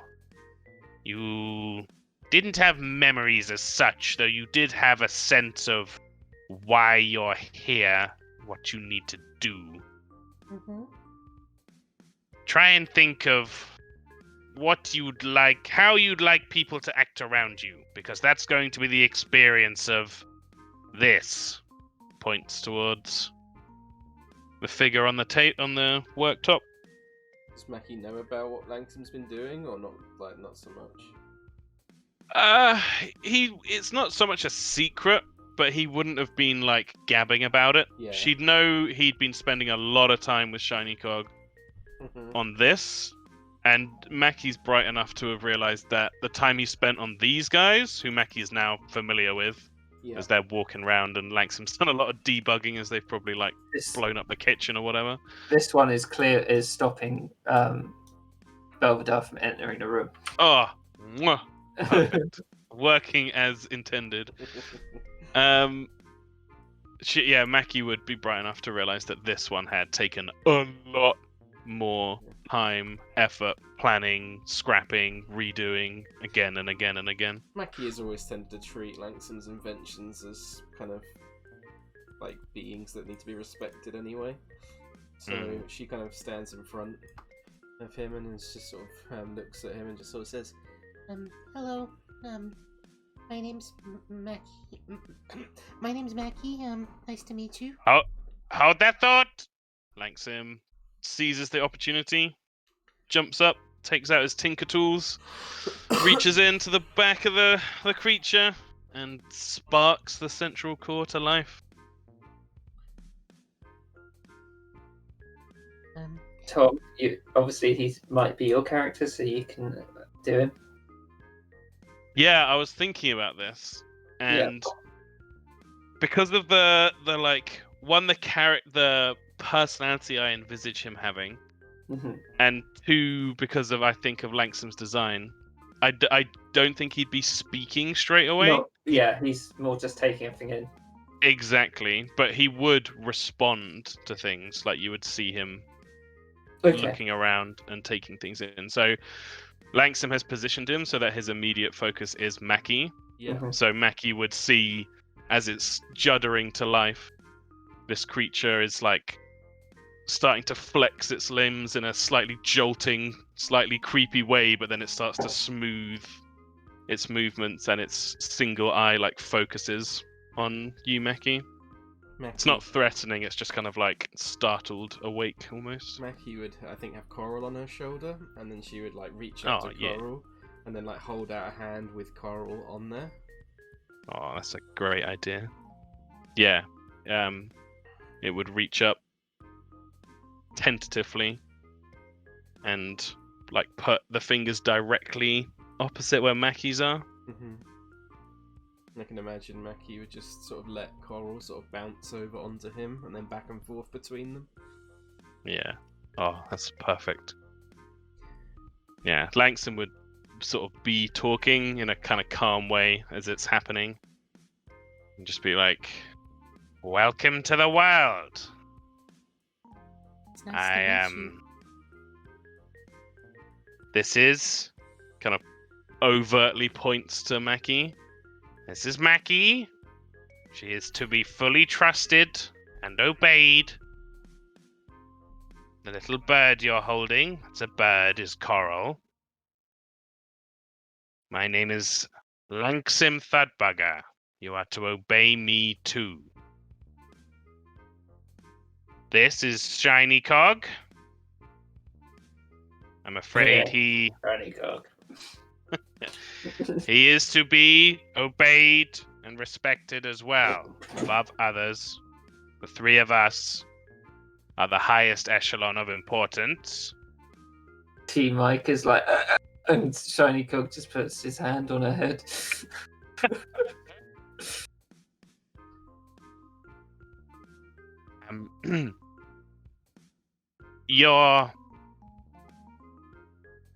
We have brought you to life. You have a purpose, but you also have your own free will. You can choose to do things. It's like inspecting as he's walking around. You're going to have charge and authority over these. And he points up towards one of these guys. Would it salute him? No, this thing's just holding the door. Okay. But this thing's head swivels around to look over there and kind of take it in. "And I'm sorry to say that seeing as I bullied Shiny Cog out of naming your underlings, Shiny Cog got first pick on your name." Oh, is that a good idea? Thanks, Sim. Oh. In my head, Shiny Cog has picked the name that I picked for him. Because it's quite a ridiculous Nomi name. Oh shit! I can't remember it. Send it to me. I remember it was like it reminded me of. Lieutenant Forge Spark. He walks over to Micah. It's like, no, we're not calling it Lieutenant Gang. He's like, oh, what about? Just looks over at Bree at the thing. Forge. Lieutenant Forge Spark. Lanks him immediately face palms. I quite like it. Yes. All right. Well, the lieutenant suit, you have an authority over the water keepers. You are a member of the water keepers. These are your...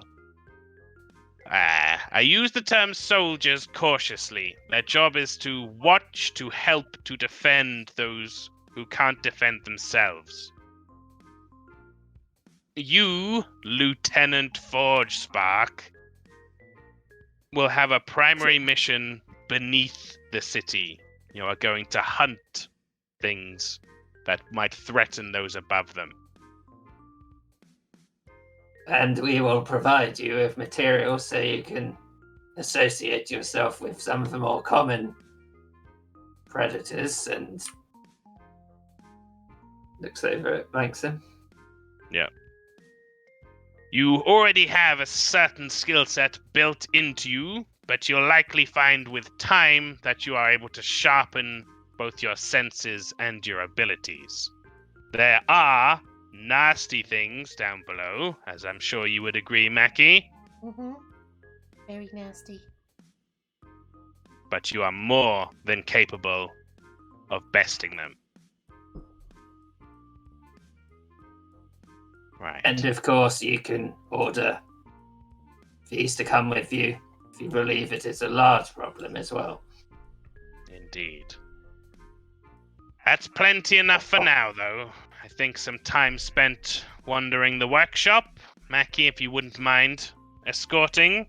He seems to have taken a fancy to Coral. Of course.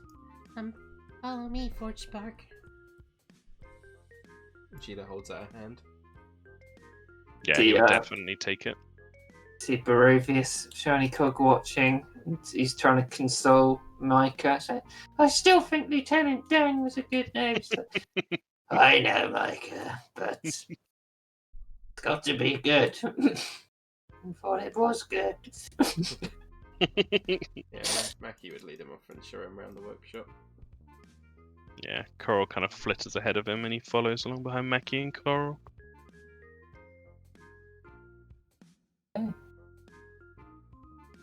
So, is that it for that one? Yeah. Very nice. I have the next one will just be like saying goodbye to everyone and stuff at the yawning portal. But I have one little thing that I want to read out first, which is about what happens with Naxora and Crump and Manny and Faye's soul over the next few Oh, months, shit. because this would take place at whatever time, but it's after the next bit, and it's sort of dependent on what Naxora says. But it would happen just at different times. So, as I said before, due to Corey's death and Manny's newfound expertise on plane travel and divination, she is offered a visiting professorship at Eltershall Academy. After a few months, she is accepted as a professor at Conjuration. With her newfound resources, she delves into tracking the whereabouts of Faye's soul. With the combined effort of Naxora, Manny, and the newly forming guild, whatever time this is, Faye's soul would be traced to the peaceful town of Secomba, which is about 200 miles east of Waterdeep. The town is considered part of the Western Heartlands and is far removed from the brutality of the Sword Coast. It is well known for its beautiful gardens, the Unicorn Run River, and elegant waterfalls. With the guild's resources and Vicky C on the case, of course, they would determine that the child had been born to a high elf couple called Eolith and Crazor Cloud. Eliath serves as a rod of justice, an honourable position for any resident of Secomba, whereas Crazor acts as a guide to adventurers exploring the High Forest or the High Moor. So, whenever Naxora would go in the future, at first the Seder Clouds would find the story quite overwhelming, but would quickly realise that Naxora loves Faye as a mother. They would allow her to visit frequently and even ask if, when their daughter is older, she'd be allowed to visit Waterdeep with Naxora as her guardian. Crump would live on the outskirts of Secomba, watching over the girl. He would revere the waterfalls and finally put his anger behind him. No. No. He could live in Pitcher's family's old house. That's where they're from. Ooh, didn't know that. Yeah. But yeah, the details of that, you can have whatever you want, Hannah. But that would be the basic sort of outline for when she does it. I just How wanted. How long would it take to get from Waterdeep to Secomba? 200 miles. I do probably a week ish. Yeah. Okay. Yeah. It'd probably take Manny about. It would take a few months, at least, a few months to a year to track it. But yeah, I had a name in mind for Faye's reincarnation as well. yeah, I probably did. I didn't put a first name in. I thought about it for a while, and I decided on Primrose. 'Cause Oh. I thought it kind of would be like primrose is obviously kind of like golden flowers, and I think it's like a little, even though it's not even intentional, but it's just like a little like reference to Faye, Yeah. obviously. That's then- cool. I thought she'd go as Prim mostly. Yoink. Prim and proper. Yeah, I just wanted some, because I know Nexora isn't carrying on, but I wanted some conclusion to the whole Faye Yeah, whole thing. for sure. Primrose Cedar Cloud. That's cool. So I guess what I was going to ask was, would Naxora, would she go and live near Succumber, or would she sort of just go back and forth? I think she would go back and forth because there's quite a lot of responsibility in Waterdeep, but also she wants to visit. So she would go quite often. She would Mhm. make the trip very regularly. I'd say a week there and a week back, probably every 3 months, maybe. Mm-hmm. Quite regularly. Yeah, and she's powerful enough where that trip wouldn't really. She's got her own horses as well. Still, they still exist. So, Yeah. Have a nice time heading through Daggerford. well, yeah, There's definitely not stuff going on there right now.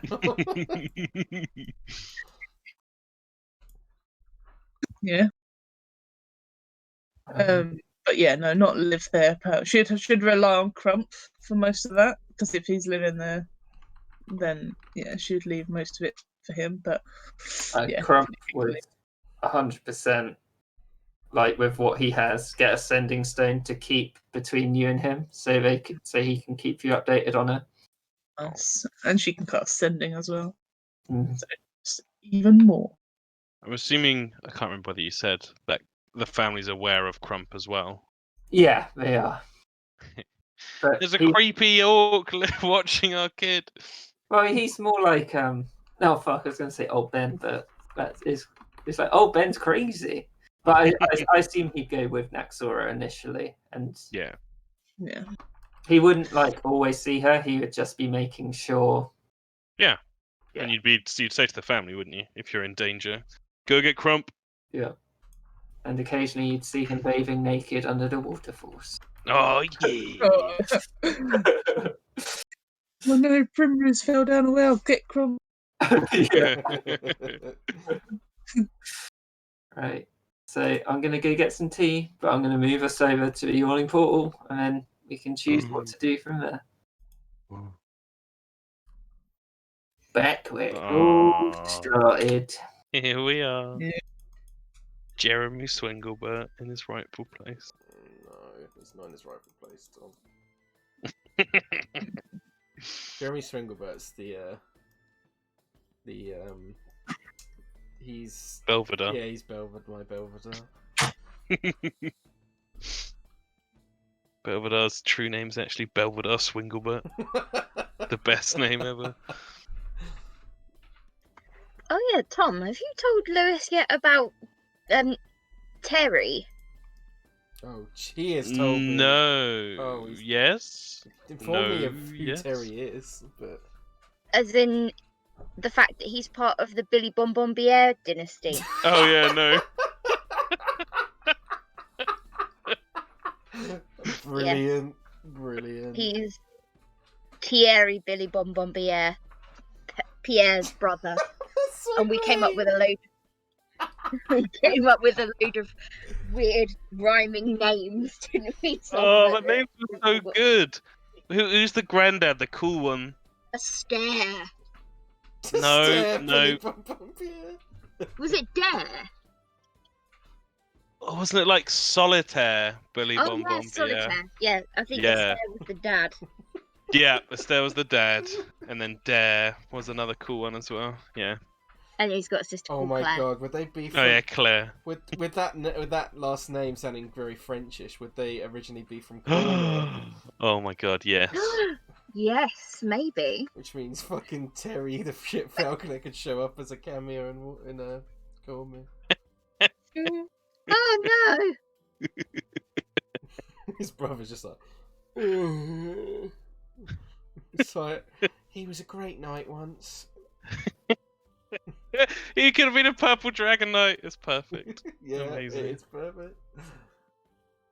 And he's got his evil. What was the character Anya played? Like his evil sister, who's like swindling him all his money or whatever. Oh yeah. Oh, the weird woman who was like, "Ah, yes, this poor mentally disabled man. Better marry him." Yeah.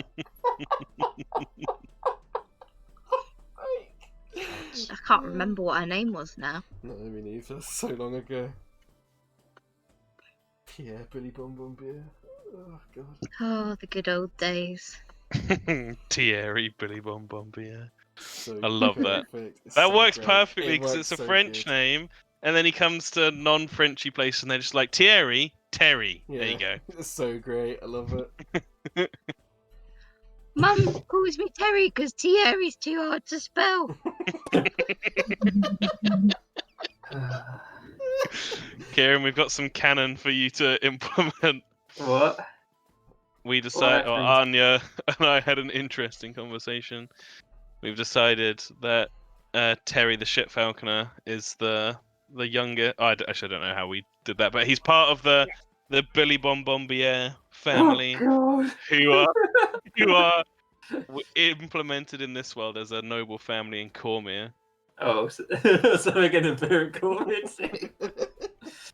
And his actual name is Thierry Billy Bombier. How do you spell Billy Bum Bombier? However you like. No, I've Lewis got it. knows. Billy Bum I Beer. was But gonna like- say you're better off asking. Like that in the check. God. Okay, I'll put them somewhere in the game. But we got some names for you, and it was like a high standing family, right, Anya? Yeah, But yeah. Terry's just like the really shit latest son of the family. Yeah, by that point, they have so many heirs, they just don't give a fuck anymore, and they're just like, ugh, fine. Do what you want. Terry's the shit youngest, who's just like, Oh. yeah. Oh, there.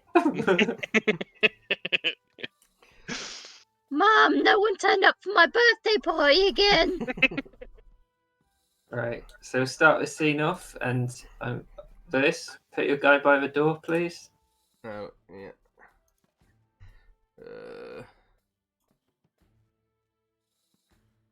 Where is he? Where did I put them? Tell me when you're ready, Kira. Over here, right. I'm ready. 3, 2, 1, go. So, well, Bungo, I'm glad you've met me for a drink in Waterdeep. What do you think of the city, Elodius? Well, bit of a shithole since the harbour collapse. Seems we can't do anything about that. Yes, indeed. I've What the bloody hell's going on here? looks like we some kind of party that we weren't invited to. Parties. How's Sandra? Yes, master. Go get me a drink. What are you having? Bungo, honey, pine dew, or whatever the hell it's called. I'll have a honey vine June, please, Elodius. You know, Bungo, you've grown on me a lot recently with, not being a stone anymore. Yes, it's been quite the adventure, and in a different way, not quite like our adventure, but it's not been. You gotta watch out, Bungo. We aren't the only adventurers in Faerun. Someone might try and pip our position as premier adventurers. Looks across the room. Well, there's room for more than just two of us in this grand old world, is there not, Elodius? Forgetting about Blam and Grey. And of course, Jorek.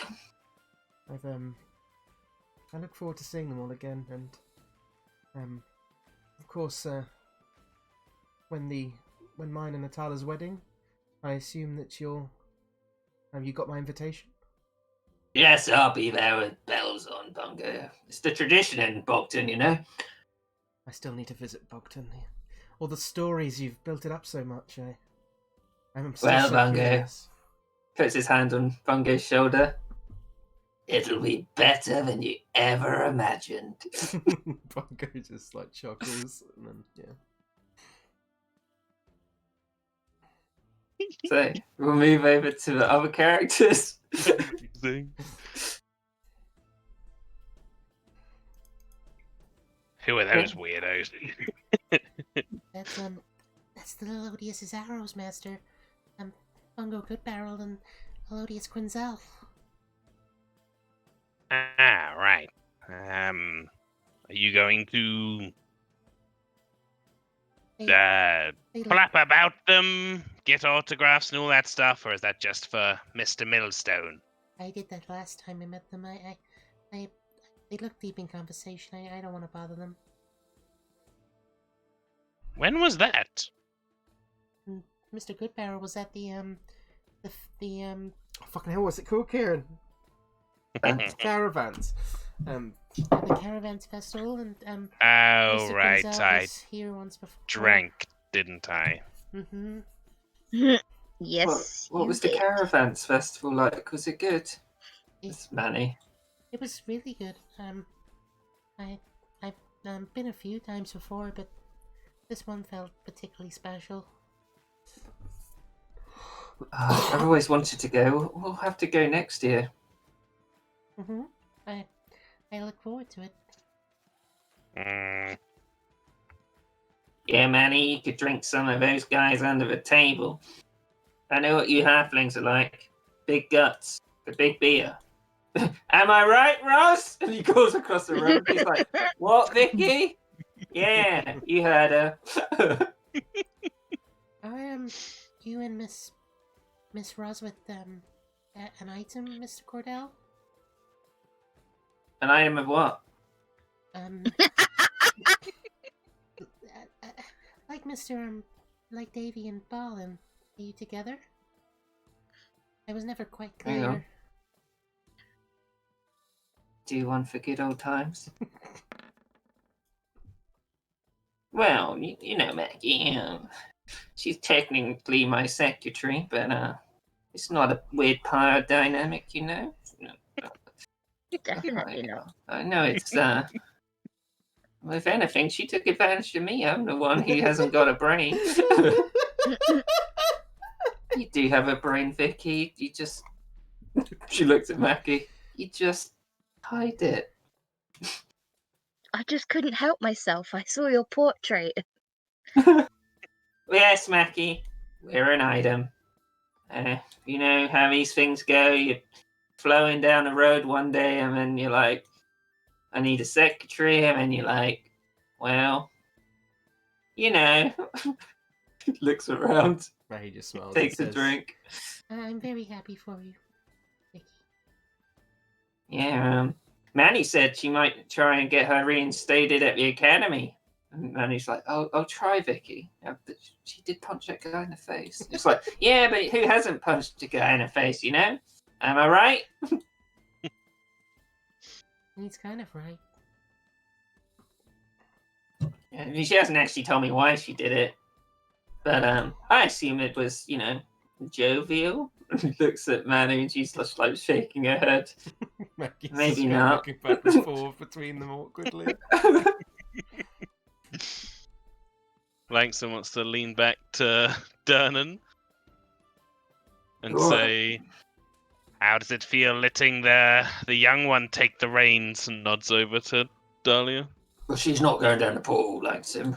Oh, you mean at the bar? Right. Yeah, indeed. Well, you know, she has to learn at some point. Wow. She seems to be getting on well with Bonnie. Who doesn't Bonnie get on well with Langston? Well, you, if you're to be believed. I like her really, but she hasn't got good taste. You know that Ingvar guy we took down. She had a eye for him. Oh, that is unfortunate. likes long black hair, so looks around. I think everyone in here is safe. Hmm. Just properly stares back. Maybe say that guy over there. Who's he looking at? Jeremy Swinklepert. Nice. Arch nemesis. Yeah, that's what Langston wanted to say. Nexora looks at Barlin. She says, I've heard from Davy, dear, that you're a very successful blacksmith. Well, I don't know about very successful, but I'm pretty proud. Some of my creations. Don't be so modest. He's very successful. Does a Well, little shy smile. I was just wondering if you'd met my own blacksmith. And she nods to Dramp. Tramp like pushes like oh.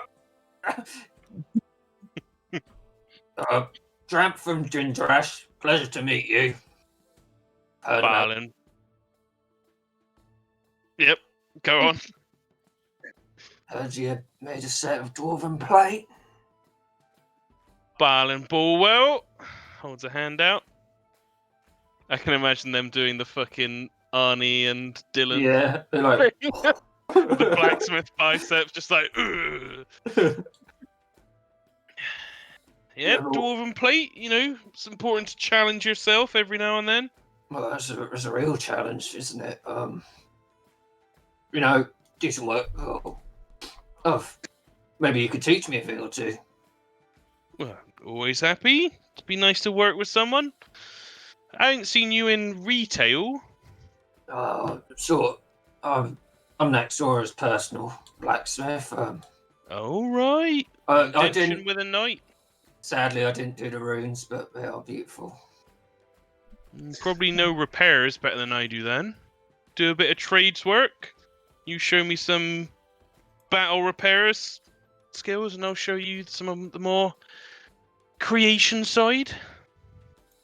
So yeah, sounds good. I'll swing by your shop at some point with yeah. You're I like your not- cat. Oh, okay. Well, that answers his question. It's about to say, you're not allergic to cats, are you? You seem. I look forward to it. Me too. So, yeah.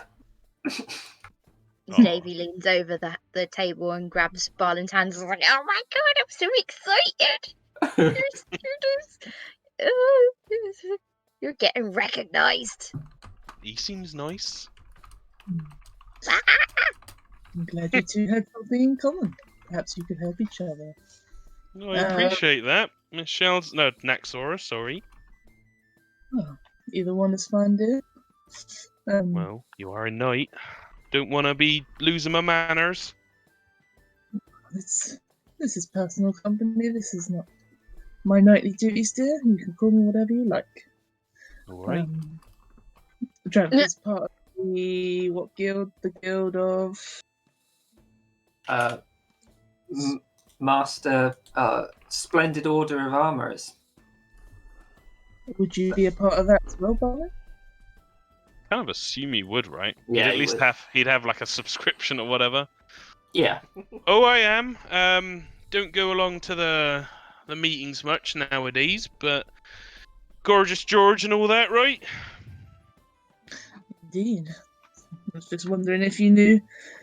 I suppose you wouldn't know anything of the missions. Let me roll something. Let's do it quick.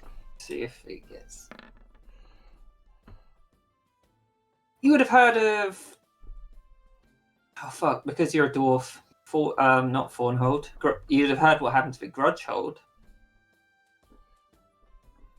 Yep. And the mission going there. Yeah. I heard about the shipment going up. Nasty what happened at the Grudge Hold. You've had news. Only from there, I'm afraid. It's been a bit of a hot topic amongst us dwarven folk. Establishing a new hold and all that. but it sounds like they were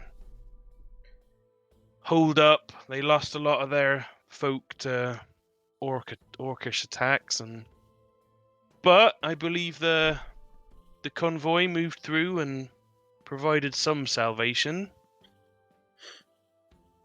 That's somewhat then. This just proves my need to contact them with a bit more urgency. I don't want to hurt the mood, but I did hear someone did die, part of the convoy. Oh, Oh. Chip Junior. Yep. He's an Arconaut. An Arconaut died. Yeah, true. Oh, who Wait, might what? that be? Maybe I'm I I'm know sorry them. now. I think some human lad. I believe he was fairly new. Might have been picked up along the way.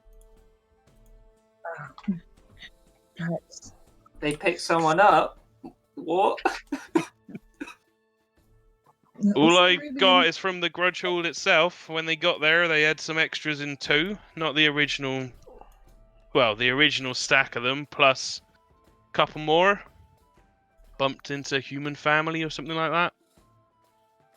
She looks at Morwen. Morwen looks back like, oh, what was Severus thinking? He's good, mistress, but he's young. Yes. Remind me to check up on them tomorrow, dear.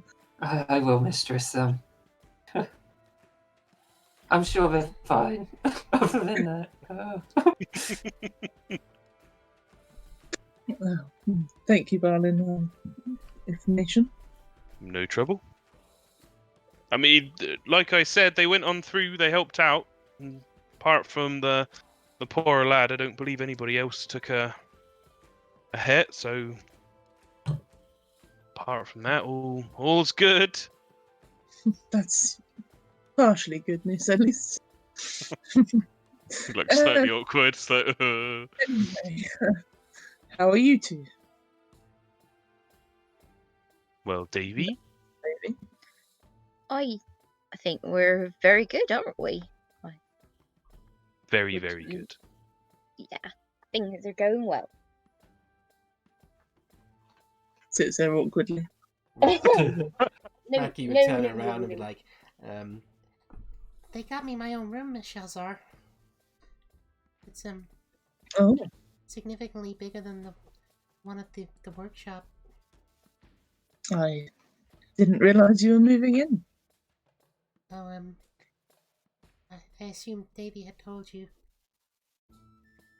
We wanted to give Mackie the choice whether or not where she wanted to stay, and if she's welcome to stay at the workshop at any time she likes.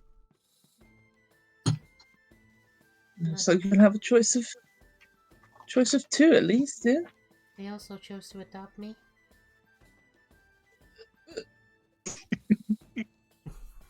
Adoption. That's Yeah, we hadn't told anybody about that yet, have we? You would have told No. Langsom, right? yeah. That it went No. ahead. Mackie Holmes. Yeah, or yeah, something, yeah. But yeah, Mackie would have immediately told him. Yeah. Yeah, but yeah, I wanted to make sure that I could provide Mackie with the future that she deserves. awfully generous, Davy. I hope you have. She's taught me a lot of things along the way. Yeah, she looks at Mackie. Besides, we're all family now, right? Absolutely. Of course. yeah, we're the Davy and Knights, everyone, and that starts with Davy. Well, that's very Smiles kind and of you, Vicky. nods. The Davian Knights. Oh. Family till the end. Manny stands on the table and she's like, "Yes, the Davy and Knights." Bungo, Davian Knights. Bungo would turn to Elodius, being like, "They're even more rowdy than we are." What is that about, Moldavian Knights? Something about that. Well, we look like we've got some competition, Bungo. Don't see a bow among them, though. I think I might have to. We might have to get Blam and Ray in here and teach them a thing or two about venturing. Bet they've never even left Waterdeep. Probably. We went up and down the high road and.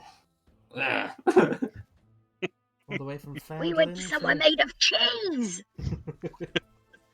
All the way from Fandolin to all the way up in the deep hold.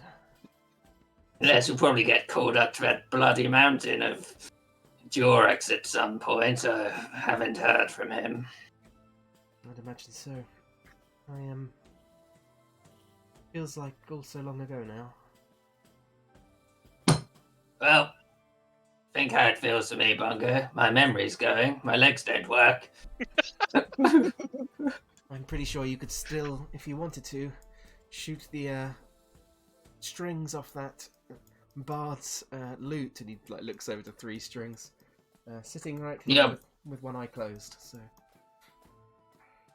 that's a challenge, Bungo. Go ahead.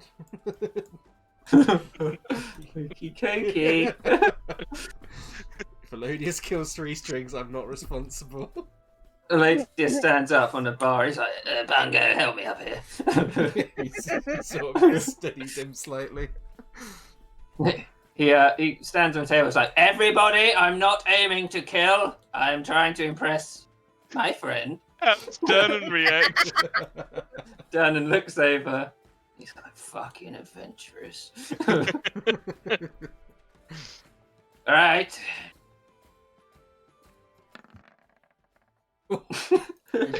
So That might hit.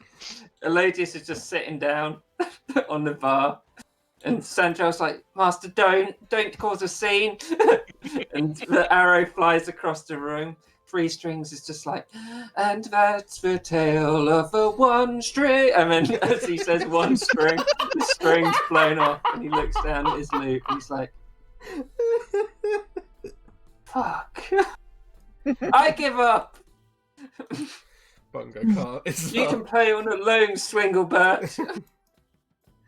Bungo can't help but laugh. And you see 3 strings run off into the toilet. Maxim does a little clap. Bloody buy him a new lute now. You still got it. But for how long?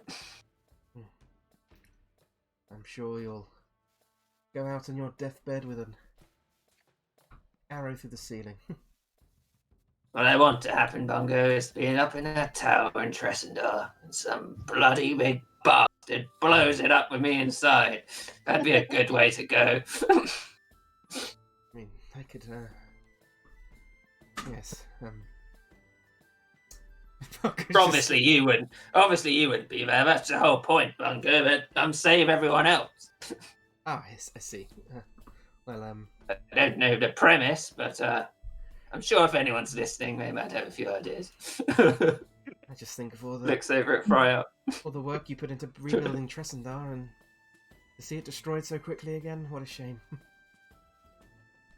But if that's the way you want to go, then that's the way you want to go, I suppose.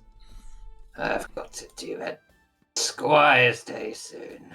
And he just looks. He's trying to look angry, but he's not really. He's loving it. Yeah. One goes just tipping back honey pines you.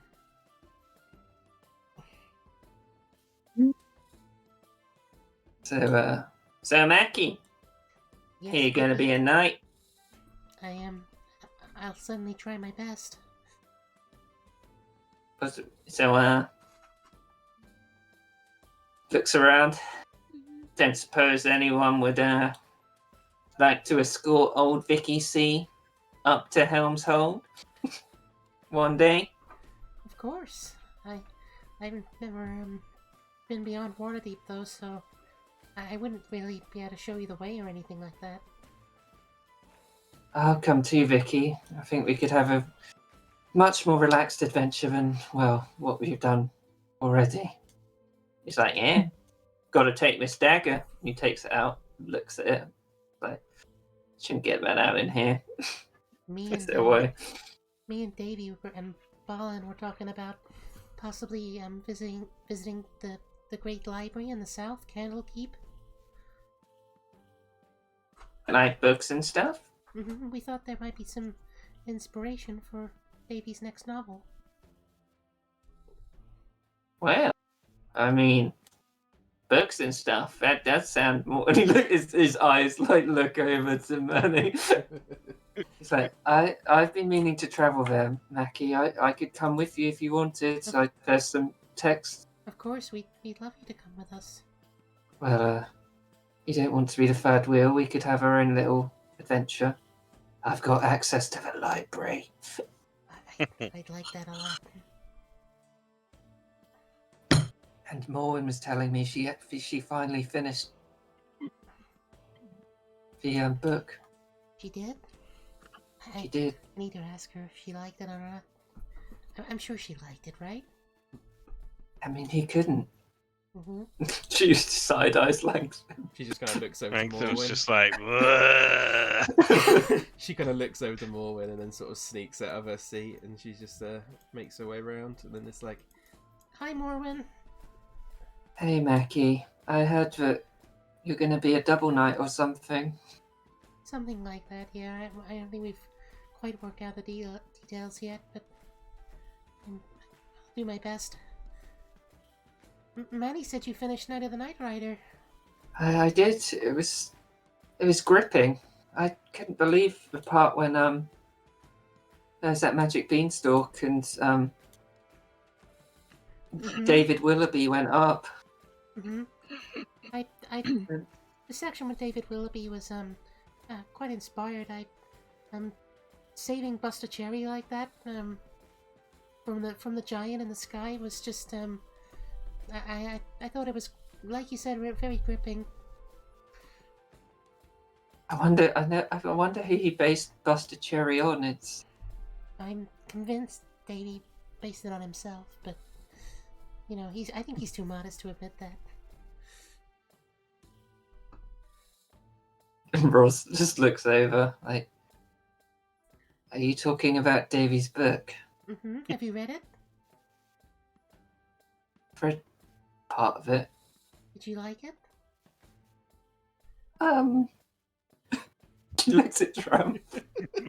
Oh god. It's definitely. I mean, the title says it all, right? I mean, it is a book after all, isn't that what the book says? Yeah, I suppose. Hang on. There's a S guy. I mean, that does say it on the front cover of the book. I would say that whoever has it, whoever likes it, must have a very creative mind. I think so. If you ever want to borrow one of my copies, you can finish it if you'd like. She looks over at Vicky, Definitely picks up. and then her second face like furrows into like a wicked smile. Sure, Mackie. I'm sure Vicky would love to read it with me. That's a good idea. Yeah, she reaches into her bag and brings out a copy and gives it to her. Oh, Vicky, I've got something here. Mackie gave it to me, and your friend wrote it. Oh God. She goes to sit down next to Vicky, and he looks around, and he's like, "Thanks, Mackie." You're welcome, Vicky. I think he's gonna love it. Gotta teach him to read first. Yeah.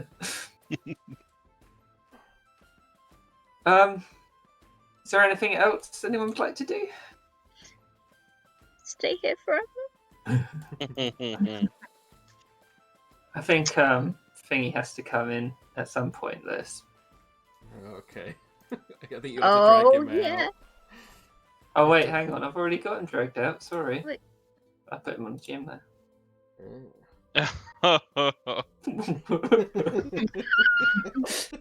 That's crazy. You got 3 different campaigns. Oh One god. place. Yeah. Well, 4. Yeah. 4 Oh, technically. 4 with Tugly.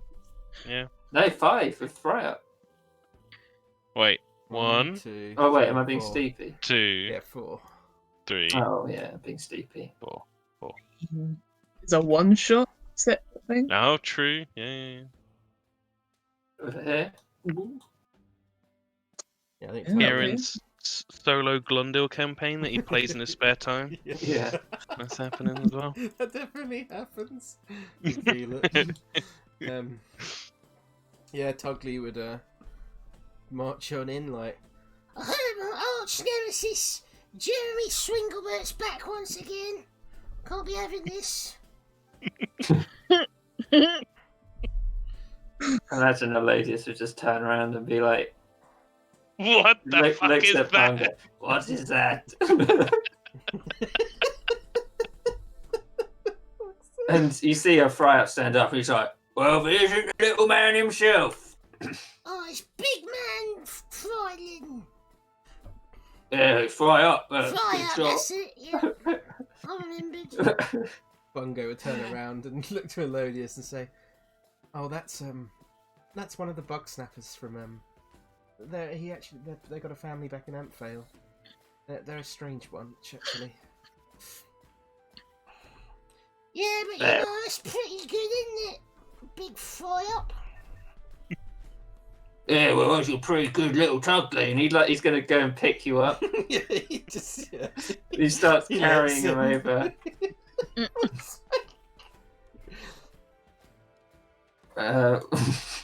Sits him down on the portal. You stay there, little man. Nice and safe. Right. He's just doing a little singing and jigging. No. Davey will probably wave at him from where he is. Hello. He's just giving evils to Jeremy Swinglebert the whole time. Jeremy Swinglebert is calling out like, everyone here is going to get down and they're going to get jiggy with it once again. And no one's listening to him.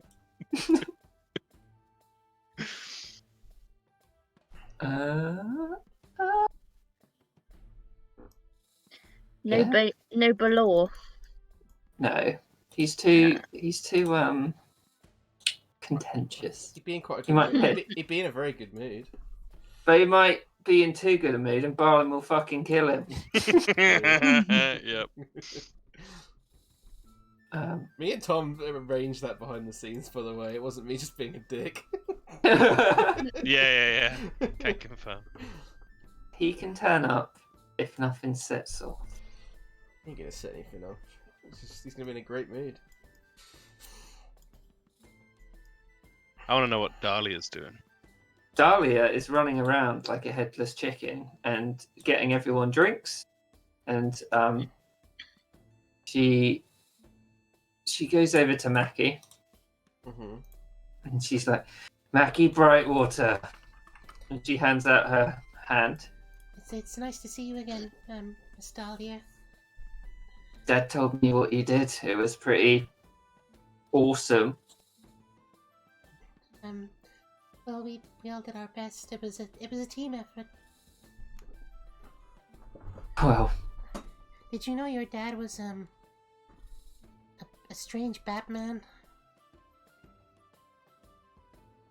down at you. She's like, he's a lot of things, Mackie. You wouldn't believe what he is.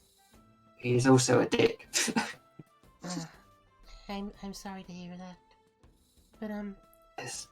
me and Davey we were writing a new novel together as a spiritual successor to Night of the Night Rider.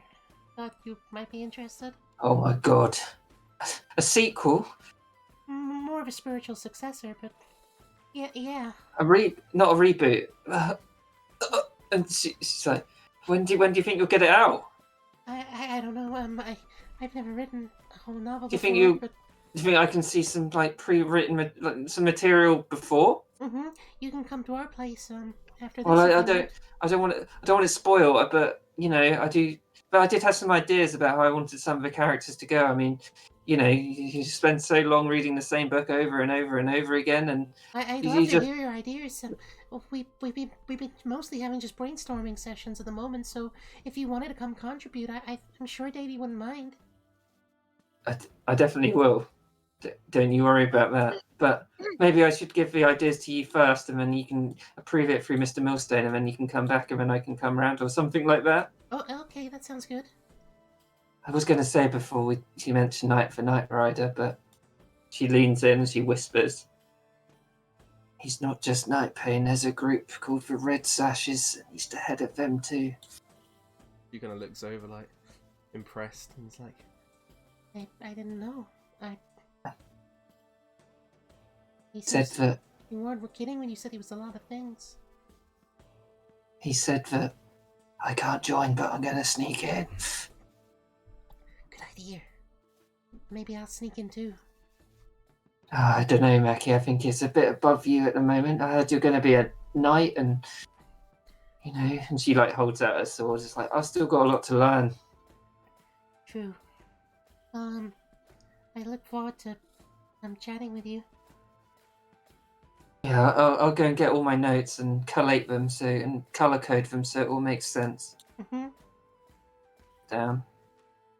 Oh well, I can't talk, Mac. Well, you see, Edric's like, "You over here? I need another drink." Good luck. Okay.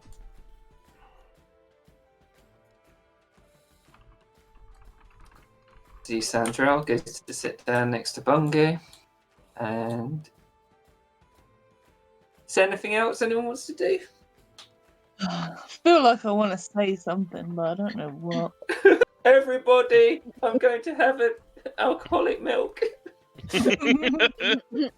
Oh my god.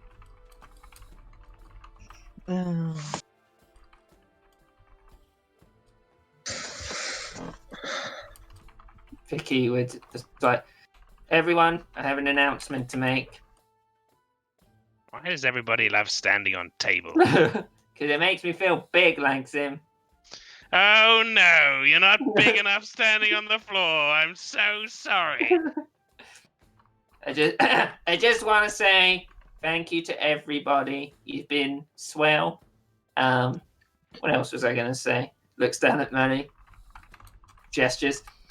I hope this adventure gets out a piece of paper. I hope this adventure is just the start of our journey, and we can remain friends for many years through thick and thin. And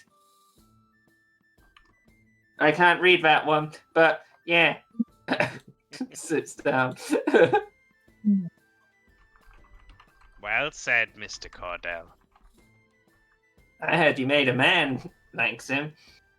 It's not a man. It is a being. You'll have to meet them. It, them, him, her, I don't know. I suppose I'll let them choose. Would it be a good boxer? Could we spar together, you know? It's more of a... Kind of looks around the assembled group. More of a Mackie than a Vicky. I mean, it makes sense. I feel. Dexterous. Fighting from afar. Oh, yeah. We should sort that out, Legs. Oh, yes! You would have thought in the months following our adventure that I would have done that, but too busy making life, you know. Yes, we shall. Oh, right, yeah. No. No, sorry, but I was confused. Looks at Ross.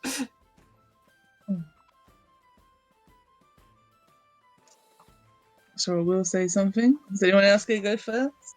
no, Mackie's just enjoying Vicky's little speech, and then the back and forth between Langsam and himself. Yeah, the next sort of stands up, blesses everyone. She says, of all the time we've spent together, I think for some of us it's not been too long, but it feels like a lifetime. It's been full of hardship, friendship, forming new friendships, and she looks around to the newest members, and various moments of greatness. And I know I wouldn't be here without any of you. And I thank you all for helping me to save Waterdeep and anything in between and around. You're here. Yeah. Here.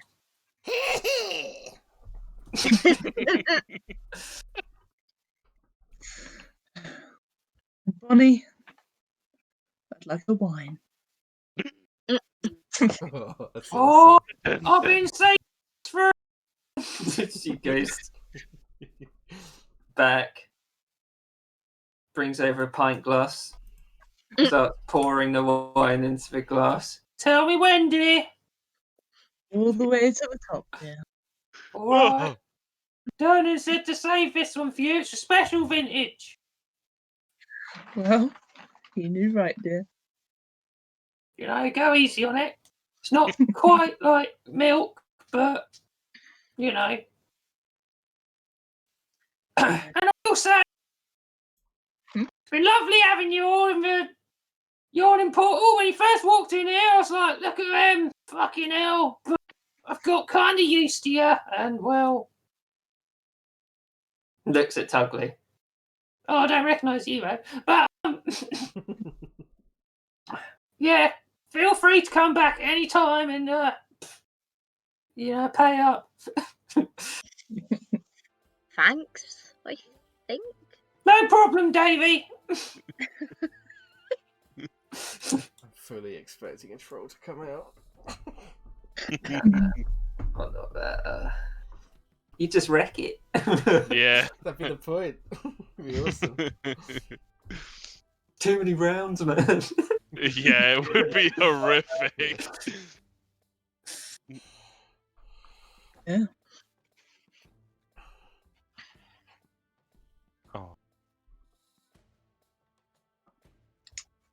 Oh, Is that the end of Waterdeep? I think so. It's not the end. It's not. Wait, it's not. Cheers. It's Auf Wiedersehen. See you later.